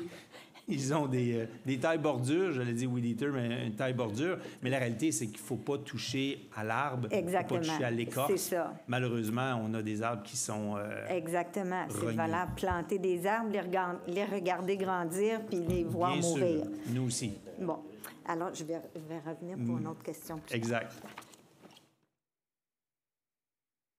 Bonsoir. Je me nomme Christine Saint-Jean. Je suis résidente de Varennes dans le secteur ouest. Mon conjoint est avec moi, M. Ursaki. On va revenir un peu sur les événements, justement, de vendredi, il y a 2 semaines. Vous le savez, dans notre secteur, on n'est pas branchés, nos drains français ne sont pas branchés sur les égouts de la ville. On a des sommes-pompes. Je comprends que vendredi, il y a 2 semaines, c'était des circonstances très exceptionnelles. Par contre, j'aimerais souligner ici, puis c'est pour ça que je fais une petite mise en contexte de ma question, nous, c'est pas si exceptionnel que ça. On a une sub-pompe qui pompe environ 12 000 litres d'eau à l'heure en temps normal. Notre pompe part tous les jours, plusieurs fois par jour. On a aussi une pompe d'urgence qui pompe 8 000 litres d'eau à l'heure. C'est pas la première fois cette année qu'on doit la brancher. À tous les fontes de neige, on a des risques d'inondation. Il y a eu un gros orage au début de l'année, juin, quelque chose comme ça. On a dû brancher notre pompe d'urgence parce que c'était pas assez, notre pompe de 12 000 litres à l'heure. Ensuite, vendredi dernier, nous, on travaille de la maison, on était chanceux. On a pu monitorer la situation. À midi, on a branché notre première pompe d'urgence. À 18 h, on a branché notre deuxième pompe d'urgence. Donc, c'est 12 000 litres à l'heure la première, 8 000 la deuxième, 8 000 la troisième. Ça n'a pas été suffisant. Après ça, on a eu de la chance. Un voisin est venu à notre rescousse. On a eu une 4e pompe. C'est pour ça qu'on n'a pas eu beaucoup de dommages dans notre sous-sol. Donc, je viens ici poser la question à savoir, est-ce que la Ville va étudier la situation dans le secteur ouest? Moi, je suis sur du Saint-Laurent. À savoir pourquoi j'ai eu autant d'eau. C'est pas normal. Je comprends qu'il y a eu 155 mm d'eau. Si on calcule la superficie de mon terrain versus ce que j'ai pompé, c'est beaucoup, beaucoup, beaucoup plus. Fait qu'elle vient d'où, cette eau-là, dans mon secteur? Est-ce que c'est le parc derrière chez moi que j'ai pompé tout le parc, finalement? Est-ce que c'est des voisins que leur somme-pompe ne marchait pas? Fait que moi, je veux voir ce que la Ville peut faire pour nous aider, parce que j'aurais eu 4 pieds d'eau dans mon sous-sol si je n'avais pas eu 4 pompes. C'est pas tout le monde qui a 4 pompes. C'est des frais supplémentaires pour les résidents de notre secteur aussi, le fait qu'on n'est pas branché sur les égouts. Fait que je veux voir si la Ville va étudier la question pour essayer de nous aider. En fait, c'est une question très pertinente dans un secteur que je connais très bien. Et les réponses ne sont pas simples. Parce que, bon, vous venez de mentionner, vous n'êtes pas connecté sur le réseau d'égouts. En fait, pour la compréhension de tout le monde, toutes les maisons sont connectées sur le réseau d'égouts pour l'eau brune. Oui, exactement. Mais malheureusement, j'ai répondu à certains citoyens du secteur, malheureusement, il y en a qui ont leur pompe parce que vous êtes dans un secteur où la pompe est obligatoire. Oui. Parce qu'à l'origine, puis je vais quasiment commencer par ça, avant notre arrivée, là, il y a longtemps, quand ce secteur-là a été autorisé pour être développé, la construction étant à ce point basse, collée sur la nappe phréatique. Ça fait en sorte que dès qu'il y a un peu d'eau, bien, l'eau monte légèrement, la nappe phréatique augmente sur le bord des résidences des maisons, sur les fondations, et là, les pompes doivent fonctionner. Bon, ça, c'est l'état dans la situation avec laquelle on est pris tout ce secteur-là. Oui. Mais quand vous dites, il y en a qui ont des pompes, puis on rejette sur le terrain, c'est ce qui est supposé. Ou dans la rue pour aller dans le pluvial, c'est parfait, ça va aller au fleuve. Malheureusement, on le sait, il y en a trop qui ont décidé de raccorder leur système de pompe d'eau avec les volumes que vous avez imaginés, là, s'il y en a trop qui vont dans l'égout. Donc, les tuyaux d'égout ne peuvent supporter ça. Je comprends que ça ne semble pas être votre cas, non, on n'est pas dans tant mieux. Mais probablement, on suspecte qu'il y a beaucoup de voisins où c'est le cas. J'ai donné l'exemple d'introduction, vous m'avez entendu, oui. Même les gouttières. Oui. Il y en a, vous pourrez observer en prenant une marche éventuellement, OK, à quel endroit vont les gouttières? Puis il y en a où le tuyau descend dans le sol, oups, mais là, ça va où? On suspecte qu'il y en a qui sont raccordés aussi au tuyau d'égout, et non pluvial, parce que le pluvial est sur le bord de la route. Donc, l'égout part de la maison, fait que c'est devient plus facile. C'est pas notre cas chez nous, mais... C'est pas votre cas, mais il s'agit qu'il y ait beaucoup de voisins où c'est le cas. Ce que ça a surchargé, c'est le système, comme je l'ai dit en introduction, le système d'égout, qui là, les tuyaux ne peuvent pas supporter autant de volume avec les pluies. Donc, on se retrouve avec des inondations souvent causées par le refoulement d'égouts à cause d'un trop-plein d'eau, de pluie, qui se retrouve dans le réseau. Ça, c'est principalement le problème.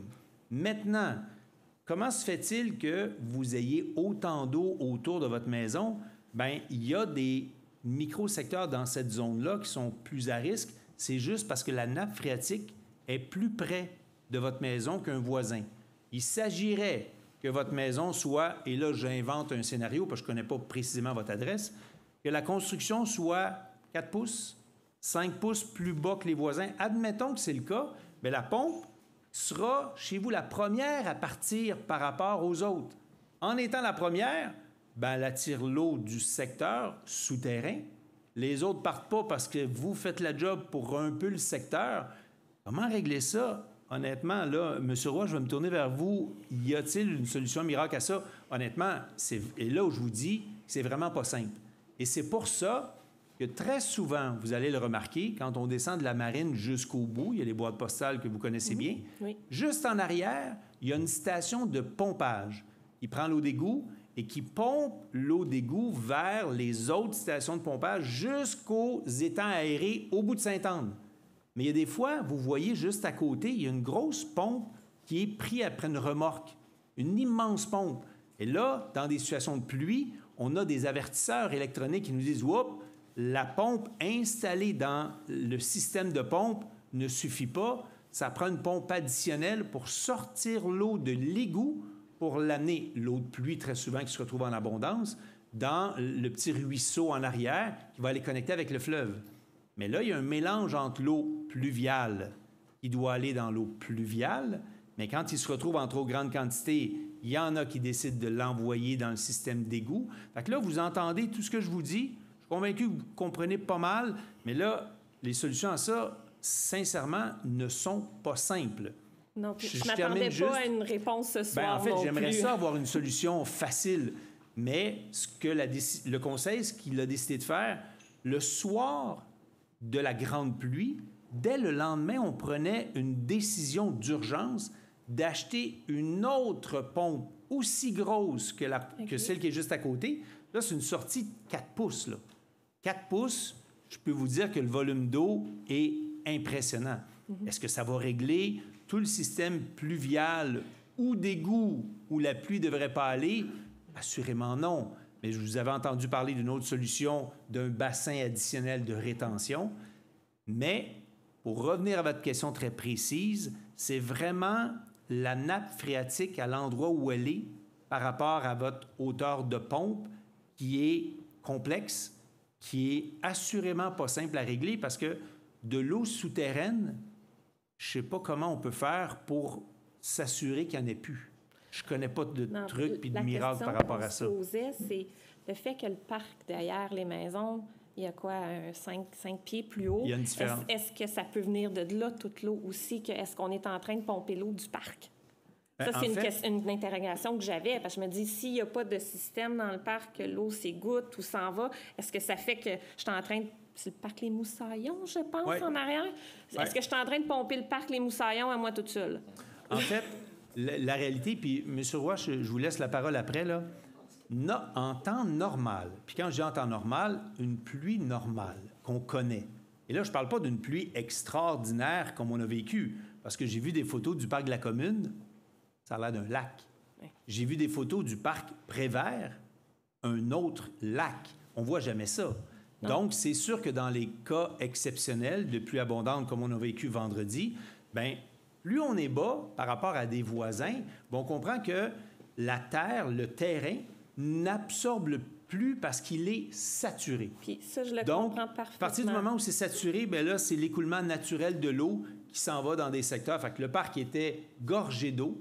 Et là, ça, malheureusement, c'est les maisons les plus près, avec une pente plus basse, qui attirent plus d'eau, ce qui expliquerait, à mon avis, je ne suis pas ingénieur, pourquoi les pompes ont marché autant, mais les solutions à ça sont pas simples. Non, ben, c'est un peu pour ça, parce que ce que je veux faire comprendre, c'est que pour moi, c'est pas exceptionnel ce qui s'est passé vendredi. Des pompes d'urgence, il a fallu, j'en installe à tous les printemps, j'en installe quand il y a un gros orage. Ma somme-pompe ne fournit pas, même en temps normal, à plusieurs moments dans l'année. Fait que c'est ça que je veux qu'on voit aussi avec la Ville. Là, j'en ai installé une deuxième sur le tuyau d'1,5 pouce qui sort en permanente. Ça devient moins normal d'avoir 2 somme-pompes permanentes pour essayer de ne pas inonder, même si on ne parle pas de la situation exceptionnelle de vendredi. Et j'entends très bien, puis je sais que M. Roy veut parler, là, mais vous êtes encore que, entre guillemets, dans l'eau de pluie.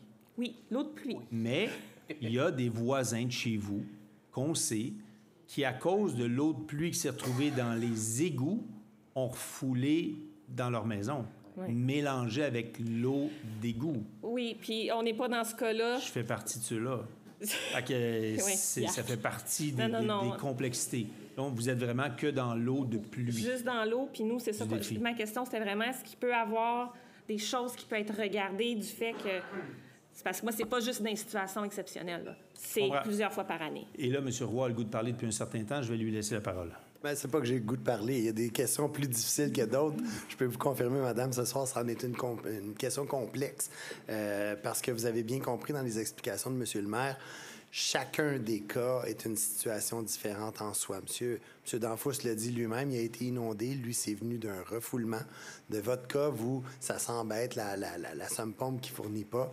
Vous avez soulevé l'hypothèse du parc des Moussaillons derrière. Ça pourrait demander des analyses plus pointues. Je vais vous demander après la séance de venir me rencontrer. Je vais vous dire me rencontrer, mais en fait, je vais demander à mon collègue, M. Scully, de descendre. On va prendre vos coordonnées en note, s'assurer là, qu'on ait ausculté la situation. Parfait. Merci. Merci à vous. Mon nom est Rainer Saki, 300 rue de Saint-Laurent. On est voisins, d'ailleurs, de près. Bon, même chose de M. Roy, je vais vous dire, on a déjà eu un dossier ensemble sur, justement, des somme-pommes qui se vidaient dans la rue, puis que l'hiver, ça gelait, puis ça creusait. Puis vous avez, main de maître, réglé le dossier. Donc, pour de vraies félicitations, puis je vous souhaite bonne chance dans vos prochaine étape de votre vie. Moi, j'apporte peut-être une solution à l'eau. Là, comme pour expliquer la situation, comme vous savez, le fluvial, lui, est en haut, à hauteur de la rue, grosso modo. Nous, on a de l'eau dans notre somme-pomme qui est à environ 5-6 pieds en bas de le niveau de la rue. Il faut la pomper pour l'amener dans la rue. Peut-être on pourrait brancher, parce que vous allez comprendre que dans le temps, c'était un puits sèche qu'on avait fait installer. Ouais. C'est-à-dire, c'est un 4 pieds par 4 pieds de garnotte que la somme-pomme était providée dans ça, mais moi, j'ai pompé 500 000 litres dans le 24 heures. Le 4 pieds par 4 pieds de puits sèche, ça ne servait à rien. Donc, il faut envoyer ça dans le fluvial ou dans le pluvial, pardon.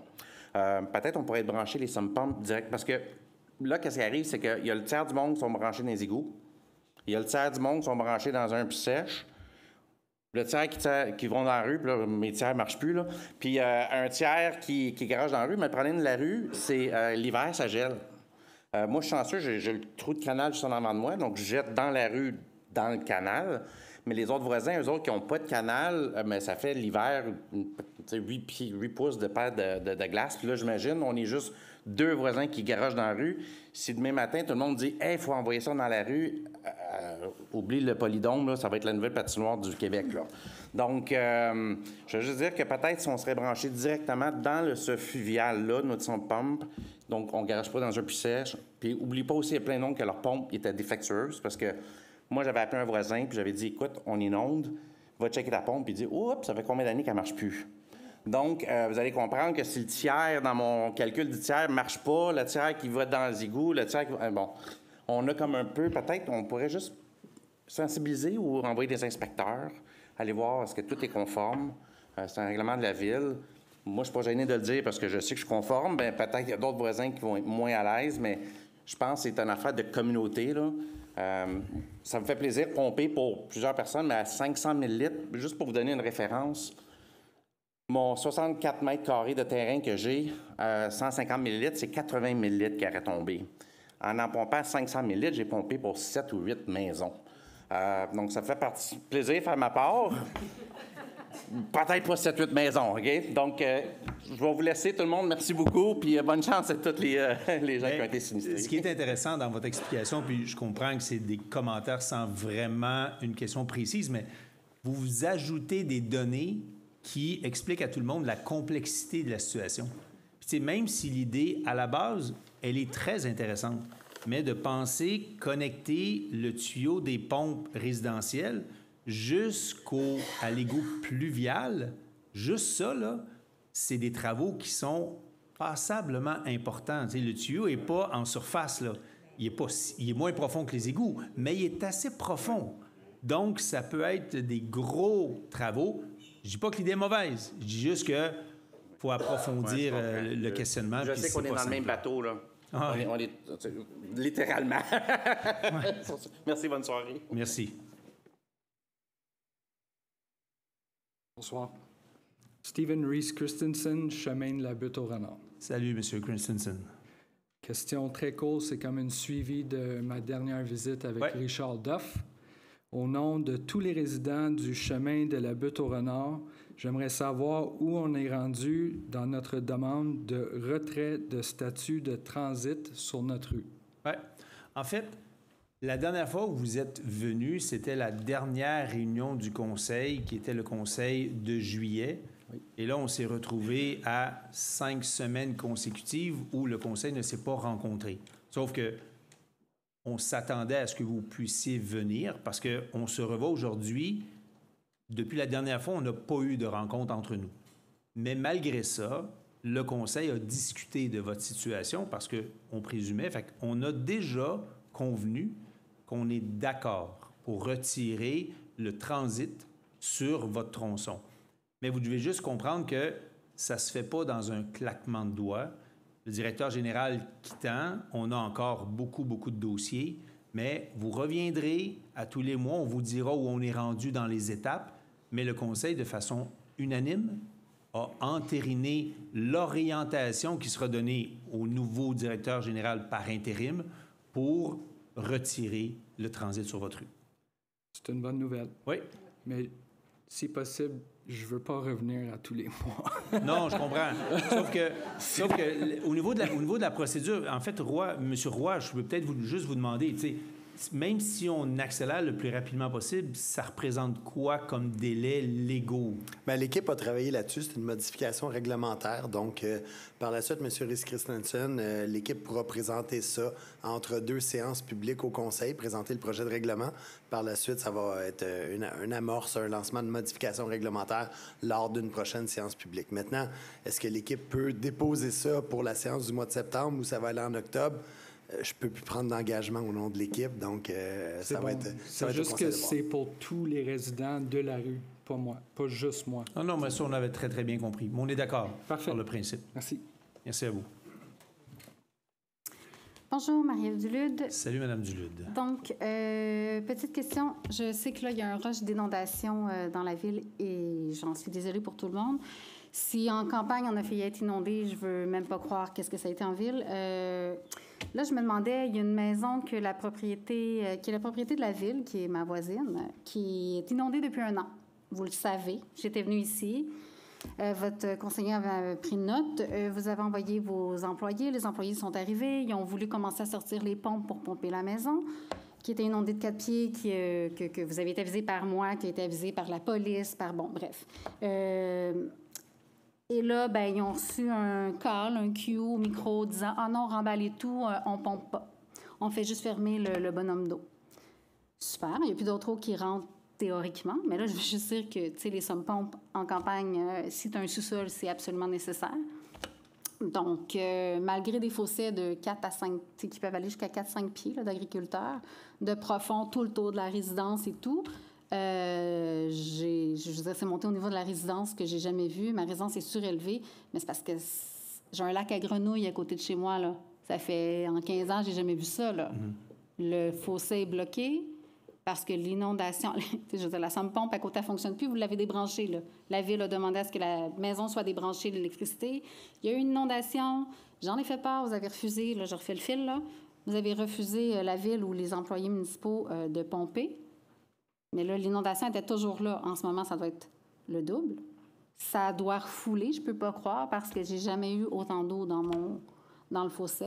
Que j'ai des grenouilles, c'est bien, c'est parfait, là, mais je veux dire, les odeurs, les moustiques, tout ce qui vient avec. Imaginez-vous 1 an d'inondation, les fourmis charpentières, je veux dire, il y a de la pourriture, là, ça commence. C'est une maison, je le répète, qui serait vendue entre 600 700 000 en ce moment sur le marché.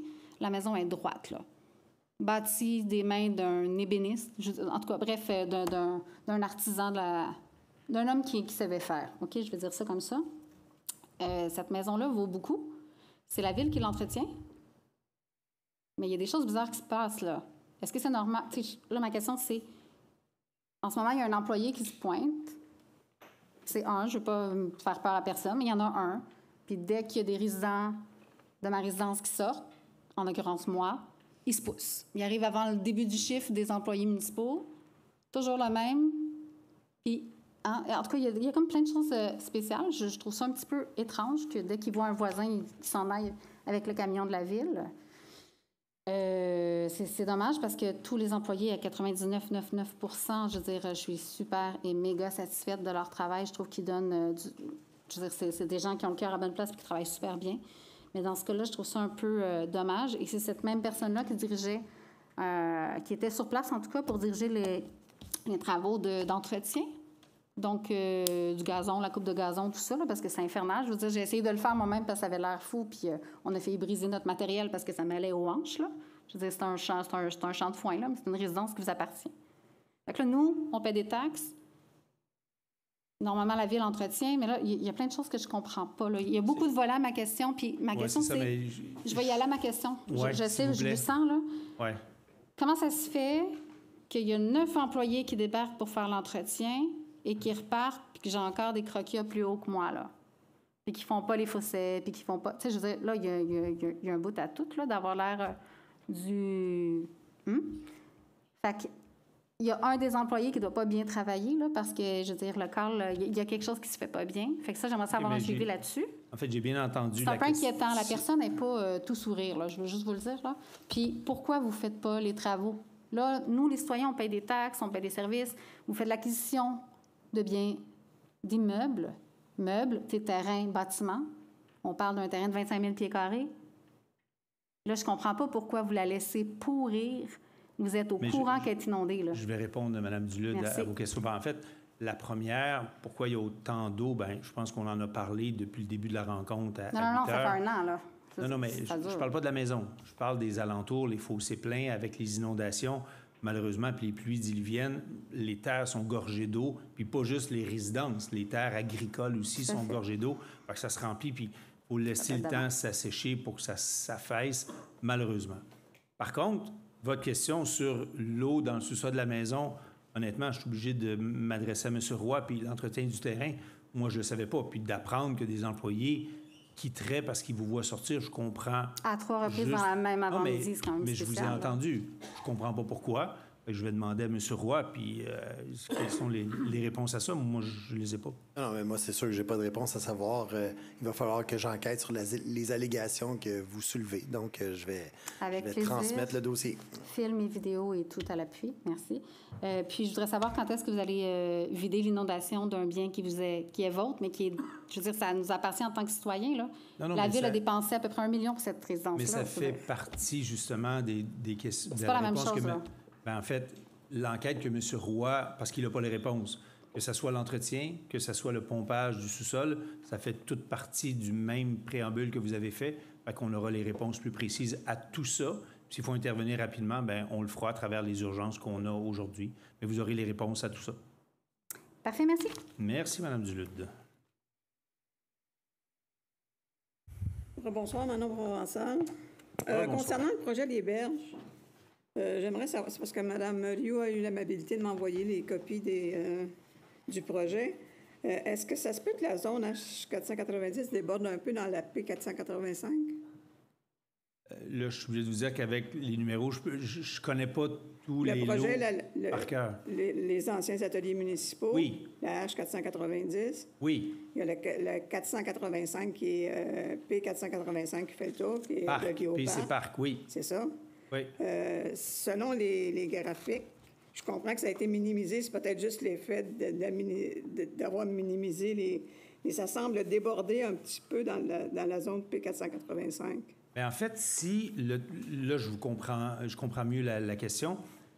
Dans la transaction, il y a déjà plusieurs années, à peu près 6 ans, 7 ans à peu près, là, l'ensemble du lot a une section de zonage H qui est habitation, où il est possible d'avoir des habitations, mais la section parc, c'est pas possible.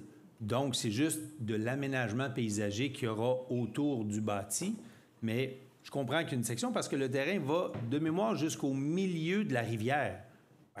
Ça fait partie de la vente du lot pour qu'on ne se retrouve pas la ville avec une petite bande de terrain qu'on doit entretenir. Non, mais donc, la bande de terrain sections... sur la rivière, c'est le P485, c'est assez profond, c'est assez grand, là. C'est ça, mais il n'y a pas possibilité de construire là-dessus.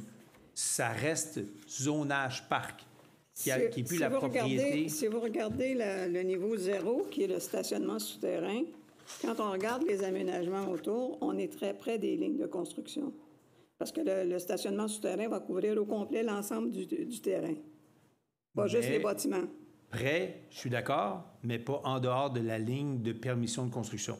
Ça, c'est clair. C'est interdit. C'est interdit, c'est oui. beau. Fait que quand on ira mesurer, quand ça sera construit, on sera sûr que ça va être sur la ligne de construction. Avant la construction, on ira mesurer pour être sûr qu'on soit à l'intérieur. Je vous le conseille. J'ai assez bon œil, là. Fait que je vous le conseille. Merci. J'irai avec vous. Bon, moi, je vais y aller dans la légèreté. Je voulais juste savoir si la Ville de Varennes prévoit éventuellement un jour faire un aménagement pour une plage pour qu'on puisse se baigner dans le fleuve les journées de canicule.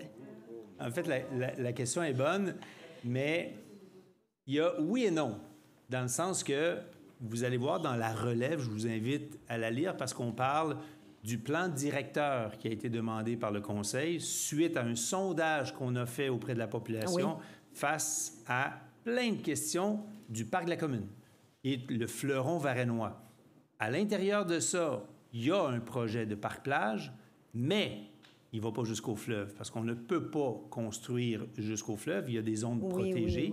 Puis d'amener du sable ou d'amener de l'aménagement de construction jusqu'aux berges, ce n'est pas permis. Mais des exemples de parcs-plages, que ça soit à Contrecœur, que ça soit à Sorel, que ça soit à Repentigny, même dans le vieux port de Montréal, c'est des bandes qui sont ensablées avec des parasols, avec des chaises confortables pour la lecture, pour l'ombre, mais ça ne vient pas se connecter au fleuve, au cours d'eau, parce que ce n'est pas permis. Puis on ne demandera jamais de permission pour ça. On est sûr de ne pas l'avoir après 10 ans de démarche. Mais c'est oui et c'est non en même temps. Suivez ce qui s'en vient bientôt. Puis une des priorités du Conseil, c'est justement la première phase du section parc-plage. Merci.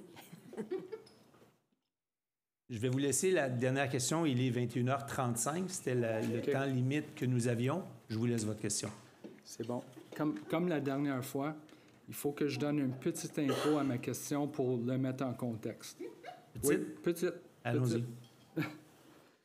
Depuis le début de l'été, les résidents du chemin de la Butte-au-Renard sont réveillés quotidiennement entre 4h et 4h30 du matin par des semi-remorques équipées de straight pipe. Des straight pipes, c'est des camions qui n'ont pas de silencieux. C'est un nouveau développement qui a commencé il y a à peu près 3 mois. Au début de l'été, 2 camions qui nous réveillent tous les matins entre 4h et 4h30 du matin. On n'en a pas parlé parce qu'on a posé des questions à Beauval, Demix. On a essayé de trouver c'est quoi qui se passait. C'est juste pour vous mettre en contexte. Ils n'ont pas de réponse? Nous avons envoyé des messages à Beauval et Demix pour comprendre et déposer une plainte concernant ce nouveau développement. Typique de Beauval, ils ont répondu qu'ils ne savaient pas d'où provenaient ces camions et que cela pourrait être CRH. On a posé la question à CRH. CRH a répondu qu'il n'était pas responsable car il ouvre à 6 heures. Nous avons suivi les camions à 2 reprises et les 2 fois, ils se sont rendus chez Beauval. Grâce à Richard Duff, nous avons finalement découvert, parce que Richard est un camionneur, nous avons finalement découvert qu'il s'agit d'une carrière à Saint-Jean qui livre des matériaux chez Beauval chaque matin. C'est chaque matin. Donc, voici notre nouvelle réalité depuis les 3 derniers mois. On se fait réveiller entre 4 heures et 4 heures et demie. Nous atteignons des records de volume avec des journées de 800 camions par jour. Aujourd'hui, il y a eu presque 900 camions. Puis c'est toutes des semi-remorques 30 à 50 tonnes, là. J'exagère pas. Le camionnage se termine vers 19 heures grâce à l'école technique. Donc, l'année passée, le camionnage était de 5 à 5 et maintenant, c'est rendu de 4 à 7. Fait que ma question est pas mal pareille comme l'autre semaine. Il est où la limite? Il est où la limite? L'année prochaine, ça va-tu être de 3 à 8? Puis graduellement, on va se faire gruger les nuits. Puis, c'est comme, on voit pas il est où la limite. Fait que je sais pas comment te le poser différemment que ça. Bien, en fait, comme le mois passé, vous me demandez est-ce qu'il existe une limite? Je vous ai répondu qu'il n'y a pas de limite qui existe légalement. Il y a une entreprise qui a le droit d'opérer. Je trouve ça un peu, sincèrement, indécent que ça commence à 4h30. Là. On peut peut-être intervenir, mais après, c'est de leur ressort, c'est du bon voisinage. Puis s'il reste malheureusement indécent avec un camion qui fait autant de bruit si tôt le matin, pour moi, c'est inacceptable. Finir les cours de conduite tard, bien, on comprend qu'on va régler ce volet-là. Ça, on est capable de le faire pour le transit. Mais pour le volume de camionnage, on n'a pas le pouvoir de limiter, puis vous le savez. On ne peut pas imposer de limite. Je vous en ai parlé, vous le savez. Je comprends que c'est un volume qui est important. On a vu vos vidéos que vous nous avez envoyées. On voit qu'il y a des résidents qui roulent beaucoup trop vite. Mais on aura un rapport qu'on sera capable de vous émettre de la police, de leurs interventions sur votre rue. Malheureusement, les camionneurs, comme vous le savez, bien, ils se parlent par CB, puis dès qu'il y a une présence policière, ils sont même allés dans votre entrée personnelle. Mais là, tout à coup, les camions roulent à une vitesse normale. C'est déformer la réalité. Je m'excuse, qu'est-ce que vous dites? C'est pas la réalité. Je vais juste terminer. Non, mais je vous dis que vous aurez un rapport, puis vous pourrez... c'est-à-dire reconnaître la valeur du rapport qui vous sera remis par la police. Mais vous avez droit à votre opinion, puis je la respecte. C'est pas une opinion. Je te dis juste les faits. Qu'est-ce que vous dites n'est pas vrai. Okay, c'est pas des faits. On pourra en reparler, parce qu'on ne l'a pas pour l'instant, le rapport de la police. Mais quand on l'aura, on pourra en reparler amplement. Mais pour l'instant, votre question est, est-ce qu'il y a une limite qui est possible d'intégrer? C'est quoi la limite? Malheureusement, il n'y en a pas. C'est impossible de définir ça. Qu'est-ce qu'on fait pour les camions qui commencent maintenant à 4 heures du matin sur notre rue? Ouais, qu'est-ce qu'on fait avec ça? Comment qu'on se protège en tant que... Je vous l'ai mentionné. La seule intervention aujourd'hui qu'on est capable de faire, c'est d'intervenir auprès de l'entreprise. Mais c'est le plus que légalement on peut faire. Mais on va reposer la question, on va réévaluer la situation. Mais vous le savez, vous intervenez au conseil depuis quelques mois. 1 an. Mais non, quelques mois, 1 an. Non, mais attendez, là. Cette rue-là, ça fait 7 ans, 8 ans qu'on en entend parler au conseil de ville. Fait que pour vous, c'est nouveau. Mais pour le conseil, ça fait très, très, très longtemps qu'on débat de ça. Encore, donc, c'est déformer les affaires. Moi, je suis ici, je vous parle d'un problème qui affecte 15 maisons résidentielles avec des familles, du monde en retraite, avec des enfants. C'est une rue au complet. C'est pas nouveau juste pour moi. Non, ça fait 30 ans, le monde du rue se bat. Ces gens-là venaient au conseil il y a 7 ans, il y a 6 ans, il y a 5 ans. Donc, pour nous, c'est pas nouveau, là, pour l'ensemble des maisons, là. Mais ils sont venus, ces gens-là. Là, vous êtes un nouveau résident, fait que vous, c'est à votre tour de venir. Tu peux pas me cibler ici devant Ben non, tout le mais- monde quand c'est un problème qui affecte une rue au Vous complet. venez de mentionner que ça fait 1 an que vous êtes ici. Non. Ben, vous l'avez dit, là. La question que j'ai posée, c'est en tant que résident sur chemin de la Butte au Renard. Ça fait 3 mois que le camionnage commence à 4 heures. Ça l'affecte tout le monde. Si Richard ne serait pas en vacances, Richard Duff, il serait ici avec Non, moi. mais je comprends. Il est habituellement là. Ma question est, qu'est-ce qu'on fait? Comment qu'on se défend contre ça quand les camions nous réveillent à 4 heures du matin? Qu'est-ce qu'on fait? Mais ce que je vous dis, c'est qu'il y a une entreprise Beauval et CRH qui est une carrière. Beauval n'ont aucune communication et CRH ne sont pas responsables. On verra pour le 4 heures du matin, on va voir ce qui est possible de faire. On vous reviendra non seulement avec le rapport de police, mais ce qu'on pourra faire de plus. Mais légalement, je vous le dis, on est très limité. Là-dessus, j'ai répondu à votre question. On a déjà dépassé notre temps de 7 minutes, qui est le temps limite. Je vous remercie. Je vais laisser la parole aux membres du Conseil. Madame Collin, la parole est à vous. Eh bien, bonsoir tout le monde. Je vais commencer mon mot par le sujet, un des sujets du jour. Alors, moi, ça fait 19 ans que je travaille avec M. Roy. Alors, je me permets de saluer ton travail. J'aurais beaucoup de choses à dire sur 19 ans parce que moi, je fais partie de celles qui t'a... Je m'excuse si je tutoie, mais je pense qu'après 19 ans, on peut se permettre. Hein? Alors, je fais partie de celles qui t'a connu avant d'être directeur général. C'est à ce moment-là, parce que M. le maire dit qu'on a eu 5 directeurs généraux en 4 ans, mais on a eu des intérims aussi. Auxquels Sébastien faisait partie et d'autres personnes que je vois ici ce soir aussi faisaient partie. Et je veux retenir surtout, je ne veux pas prendre trop de temps parce que sûrement d'autres de mes collègues voudront parler aussi, mais je me permets de retenir quelque chose que j'ai apprécié énormément de toi. Sébastien, il aime beaucoup les chiffres. Moi, j'aime moins ça, mais ça fait partie de notre travail. Mais il ne fait pas que des chiffres et c'est pas juste un économiste, c'est quelqu'un qui a beaucoup d'empathie, qui aime travailler avec les gens et qui a une belle relation avec l'humain.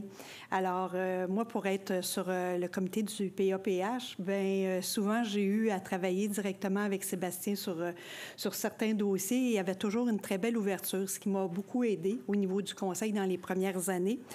Et je reconnais aussi ton grand respect envers les élus, puisque je suis présidente de plusieurs comités. Et quand il y avait quelque chose, bien, je pouvais m'asseoir avec Sébastien, puis il me disait toujours « Qu'est-ce que je peux faire pour t'aider? » Et c'est un homme de solution, donc ça, je reconnais beaucoup Sébastien dans cet esprit-là. Je pourrais en parler pendant des heures, mais je vais laisser la place à certaines autres personnes qui auront peut-être le goût de parler de leur moment qu'ils ont passé avec toi. Fait que donc, moi, c'était 19 belles années qu'on a appris à se connaître et je te remercie beaucoup. Je te souhaite grand succès pour ta continuité dans ta carrière, puis en espérant te revoir souvent à Varennes. Merci, Sébastien. Merci, Mme Collin. Monsieur Marcil. Mon ami Sébastien, parce qu'effectivement, Brigitte l'a mentionné, moi, je suis au conseil depuis 2009. Fait qu'au-delà de notre relation professionnelle, bien entendu, on crée des liens. Puis, moi, j'ai rencontré quelqu'un... on parle d'empathie, mais je pense qu'effectivement, là... on a réussi, je pense, ensemble, Sébastien. On a grandi ensemble, parce que quand même, 2009, je suis quand même dans ma 15e année au niveau du conseil. Puis ce que j'ai surtout apprécié, bien, c'est ton grand respect. Moi, je me suis toujours senti respecté, en confiance, à l'écoute. On n'était pas toujours d'accord. On a eu à l'occasion des discussions. On a eu des prises de position différentes, mais tu es un homme de consensus, puis tu as toujours réussi calmement, parce que ça, c'est une force, là. Je pense qu'en 15 ans, je pense que je t'ai pas vu là, vraiment monter le ton ou être toujours... quand tu as des idées, tu es capable de nous les faire valoir. Puis, écoute, je te souhaite bonne route dans tes nouvelles fonctions. Puis, on va sûrement se recroiser parce que le monde municipal, c'est quand même un petit monde. Là, fait qu'on va avoir sûrement des événements pour se recroiser. Merci. Merci beaucoup. Merci, M. Marcil. Madame Parent. Bien, bonsoir tout le monde. C'est avec plaisir que je vais parler de Sébastien, avec qui j'ai travaillé les 15 dernières années. Moi, le dossier qui me tient beaucoup à cœur, c'est entre autres le développement durable. Et Sébastien a su aussi nous accompagner à travers les années pour le développement durable. Varennes fait partie des villes pionnières dans différentes actions de développement durable qu'on a fait, des éco-gestes, le programme des subventions, justement, qu'on a parlé tantôt.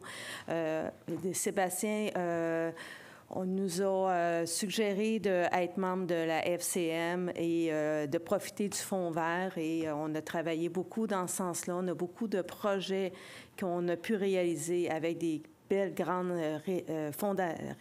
subventions du Fonds vert. Donc, ça a toujours été un plaisir. Et une des choses que je retiens et que j'espère qu'il va vouloir m'accompagner encore dans les congrès, de faire la tournée des kiosques, de nous expliquer, vulgariser des sujets, tout ça. Ça a toujours été super agréable. Fait que ça va être un plaisir de te recroiser dans des congrès. Merci, Sébastien, pour ces 15 belles années qu'on a faites ensemble. Merci. Merci, Mme Parent. Monsieur Duval. À mon tour de remercier Sébastien, que j'ai eu la chance de connaître à l'ASV, l'association de soccer de Varennes. Comme parent bénévole, on met un sac sur le terrain et on dit, bien écoutez, est-ce qu'il y a des parents qui ont envie que leur enfant joue au soccer? Bien, on a pris finalement le ballon au bon, puis finalement, bien, on a coaché au soccer à Varennes. Donc, c'est comme ça qu'on s'est connus. Je me rappelle des lundis soirs où Sébastien me disait, bien écoute, je suis au conseil. Fait que le lundi soir, ouais, je te remplaçais. Puis on a fait ça quand même bon nombre d'années ensemble, puis ça a été vraiment un plaisir de le faire. Puis en 2017, bien, j'ai eu le plaisir de te côtoyer à nouveau. Oui, j'ai été élu. Ça m'a permis de comprendre ce que tu faisais les lundis soirs, puis de comprendre vraiment ton implication comme DG à la Ville de Varennes. Puis, j'avais le même plaisir, finalement, à travailler. Puis j'ai eu le même plaisir à travailler avec toi, autant dans le bénévolat, dans l'implication citoyenne, que, finalement, dans notre travail quotidien ensemble. Je tiens à te remercier pour ta grande disponibilité, ta grande écoute, ton engagement indéfectible pour la Ville de Varennes, pour tes collègues, pour tous les gens qui étaient autour de toi, puis que tu traitais, finalement, c'est ça, avec respect. Puis ça, c'est une belle qualité qu'il faut mettre de l'avant. La même chose, merci pour les nombreuses fois où tu as réexpliqué des choses, puis tu réexpliquais la dette, l'endettement à long terme, la différence. Et cette patience-là, pour vrai, on sentait qu'on pouvait être à l'aise de poser des questions, puis ce respect-là, c'est salutaire encore une fois. Merci de redonner à la communauté, de transmettre ton savoir. Tu t'es proposé de le faire pour les écoles de Varennes, tu le fais pour mes élèves aussi. Je tiens à te remercier pour tes conférences que tu avais faites sur le territoire industriel. Puis n'importe qui voulait finalement avoir un bon vulgarisateur pouvait avoir accès à Sébastien, puis Sébastien aimait donner. Fait que merci encore une fois. Comme à SimCity, tu nous as amené à faire un projet, puis ce projet-là restera un des projets les plus marquants de ma carrière. Pour vrai, ça a été intéressant avec les directeurs aussi de la Ville d'amener des élèves à plancher sur un projet, puis un espèce de... Ouais, c'est ça, de projet que tu avais mis en place, puis ça a amené les jeunes à comprendre aussi le fonctionnement d'une ville, puis quelle place ils pouvaient prendre à l'intérieur, puis c'était quoi le rôle qu'ils pouvaient jouer aussi comme citoyen un jour. Fait que merci encore une fois d'avoir été aussi impliqué envers la jeunesse, mais envers les citoyens, envers aussi les employés de la ville. Donc, un gros merci. Merci, M. Duval. Madame Durocher. À mon tour, je voulais souligner ton travail, Sébastien, même si ça ne fait pas aussi longtemps que les autres que je travaille avec toi. Dans les 2 dernières années, j'ai beaucoup apprécié effectivement ton talent de vulgarisateur et de pédagogue. On en a parlé. Oui, tu partages tes connaissances, mais je veux souligner particulièrement que tu le fais de façon douce et sans condescendance. Et ça, c'était très, très, très apprécié. Puis en étant sur les faits et toujours factuel. L'autre chose que j'ai remarqué aussi, c'est ton dévouement à la ville de Varennes. 2022, c'était l'année du 350e. Le nombre d'événements qui ont été organisés, qui ont eu lieu, en plus de tout ce que peut impliquer l'administration quotidienne d'une ville. J'ai eu l'occasion de voir à quel point tu étais dévoué et dédié. Donc, je te souhaite beaucoup de plaisir dans tes futures fonctions, des beaux projets, des belles découvertes. Merci, Mme Durocher. Mme Labrec. Il en reste 3, Sébastien. Sébastien n'aime pas beaucoup ce genre d'hommage, mais je pense que c'est clairement mérité. Il m'avait dit qu'il avait hâte de retrouver son anonymat. Je pense pas que ça arrive ce soir. Moi, il y a quelque chose que tu m'as... Bien, assurément, je me rallie à tout ce que... Je ne vais pas répéter ce qui a déjà été dit. Tu m'as dit une phrase à un moment donné que tu m'avais dit, Geneviève, moi, je ne jouerai jamais au poker avec toi. OK. J'ai analysé cette phrase. Vous aurez compris que mon visage parle. À chaque fois qu'il y a une situation, tu sais, à chaque fois qu'il y a une situation, tu résonnes dans ma tête et tout. Donc, c'est un grand, comment dire, un grand privilège, dans le fond. Là, je vais m'ennuyer des fameux regards ou des choses comme ça là, que tu voyais que quand je ne comprenais pas une situation, en conseil, je ne vous cacherai pas qu'il y a des situations plus difficiles que d'autres. Il y a des choses à comprendre qui sont plus difficiles que d'autres. On a chacun nos champs de compétences. Mais Sébastien était capable de saisir juste avec notre regard. OK, bien regarde, Geneviève, on rajoute ça. Puis toujours dans le respect, dans des explications qui sont claires, prendre en charge. Encore là, ils viennent de m'écrire pour une demande de citoyenne. Fait que ça fait partie de la personnalité de Sébastien. Je vais assurément tu vas assurément me manquer, donc je te souhaite bon succès. Merci, Mme Labrec. M. Savaria. Oui, bon, moi, en fait, je vais parler de Sébastien. Tout le monde parle de lui comme le maître de l'économie. Moi, je vais vous parler plutôt de Sébastien, le pédagogue. On en a parlé un peu. Sébastien j'ai rencontré quelqu'un qui peut expliquer aussi bien une situation complexe avec autant de facilité. Il utilise des termes clairs et précis, puis je pense que ça a été nommé par mes collègues. Vraiment, là, c'est un gars exceptionnel pour ça. Bon, on sait que Sébastien quitte pour aller gérer la 10e plus grosse ville au Québec. On ne la nommera pas, c'est Trois-Rivières, mais tout le monde le sait, mais c'est pas grave.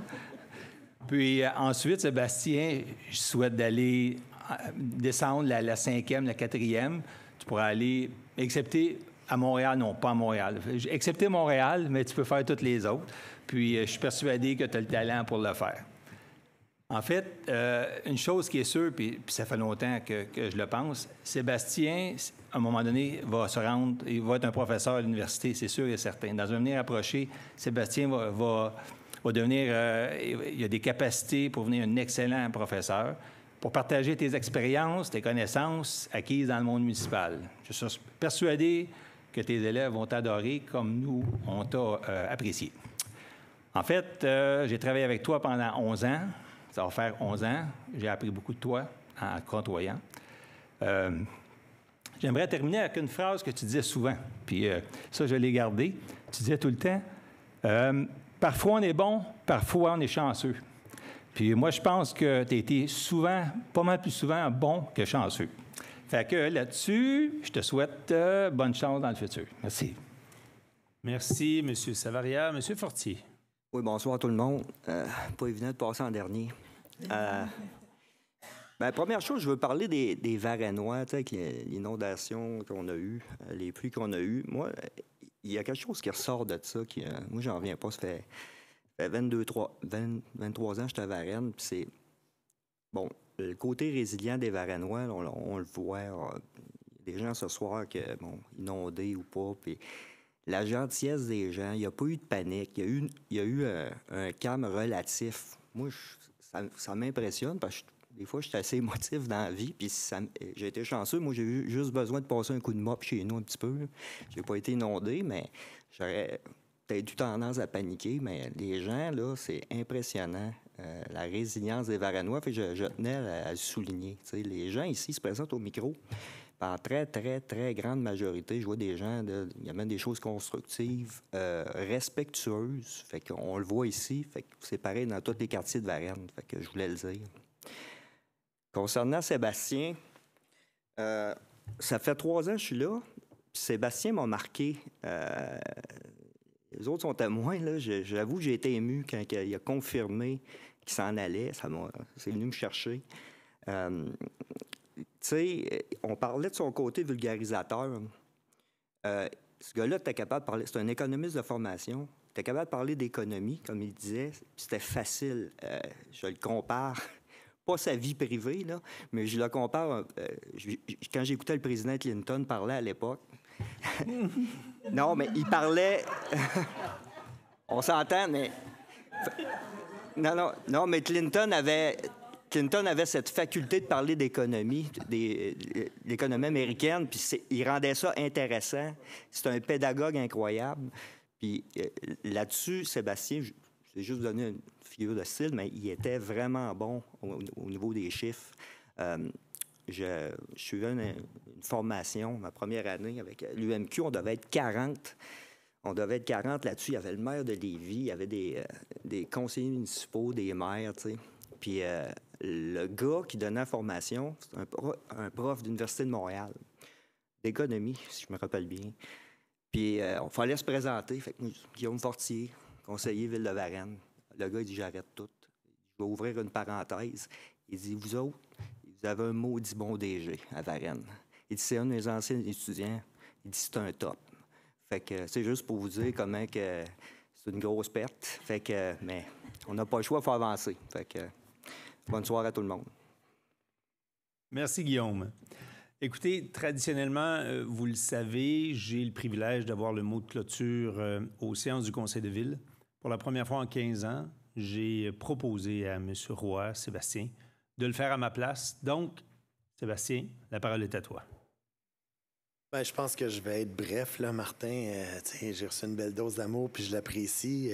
La réalité, c'est qu'il y a 29 ans, le gars qui est là-bas, puis le gars qui est en haut, ils m'ont embauché. Puis Mme Saint-Jean, ma première job, c'était de passer le weed eater, puis je me faisais déjà chicaner. Je le passais trop proche des arbres. Puis 29 ans plus tard, je suis encore à Ville de Varennes, 15 ans comme DG. C'est un privilège que de gérer la ville dans laquelle on a grandi. Martin, le conseil, les élus, je vous remercierai jamais assez de m'avoir donné une chance. J'avais 29 ans quand j'ai été nommé DG. J'étais un des plus jeunes DG du Québec à ce moment-là. Aujourd'hui, c'est paradoxal. À 45 ans, je suis un des plus vieux. 15 ans dans une même organisation, ça existe presque pas dans notre univers de DG. Tu as parlé de disponibilité, vous êtes plusieurs à avoir parlé de disponibilité. Bien évidemment, ça demande beaucoup de sacrifices aussi être DG de ville. Puis bon, je ne remercierai jamais assez ma conjointe Nathalie, ma fille Zoé. Ils ont fait beaucoup de sacrifices. Ils ont accepté de me prêter avec les membres du conseil. C'est beaucoup de soirs, c'est beaucoup de fins de semaine. Puis ça, j'aurais pas été capable de le faire sans vous autres. J'ai eu la chance de travailler avec des gens qui sont devenus des amis, des très, très grands amis même, puis ça me fait beaucoup de peine de les quitter. Je peux vous dire une chose, le gars qu'ils ont nommé pour faire l'intérim ce soir, Dominique Scully, la ville est en très bonne main. Puis ça, c'est un plaisir pour moi que de s'assurer que l'organisation va continuer de bien aller. Dominique, je te souhaite la meilleure des chances puis la meilleure des collaborations. J'ai bien des gens à remercier. Je vais remercier les employés de la ville. Je vais remercier le comité de direction, évidemment, à nouveau les membres du conseil de m'avoir donné cette chance-là. Puis j'espère que tout va continuer de bien aller. On a entendu ce soir plusieurs préoccupations, que ce soit au niveau des inondations, que ce soit au niveau de la coexistence entre les parcs industriels, les secteurs résidentiels. Vous voyez que gérer une ville, c'est pas simple. C'est toujours des arbitrages. Et je vous le garantis, vous avez une équipe d'élus puis une équipe de fonctionnaires qui prennent ces choses-là au sérieux puis qui sont là pour essayer de trouver les meilleures solutions. Donc, je quitte une organisation que j'aime beaucoup. Je vous l'ai dit, c'est un privilège que de travailler dans la ville où on a grandi. Mais à un moment donné, on est mal fait. On a envie de jouer avec des nouveaux jouets. C'est mon cas. Donc, effectivement, Marc-André, tu as scoopé un peu où je m'en vais. Je m'en vais dans une plus grande ville, puis peut-être que je pars pour mieux revenir dans la région de Montréal. Qui sait? Mais je tiens à vous dire, j'ai eu beaucoup de plaisir à être le directeur général de la Ville de Varennes, puis je vais m'ennuyer de vous autres. Merci.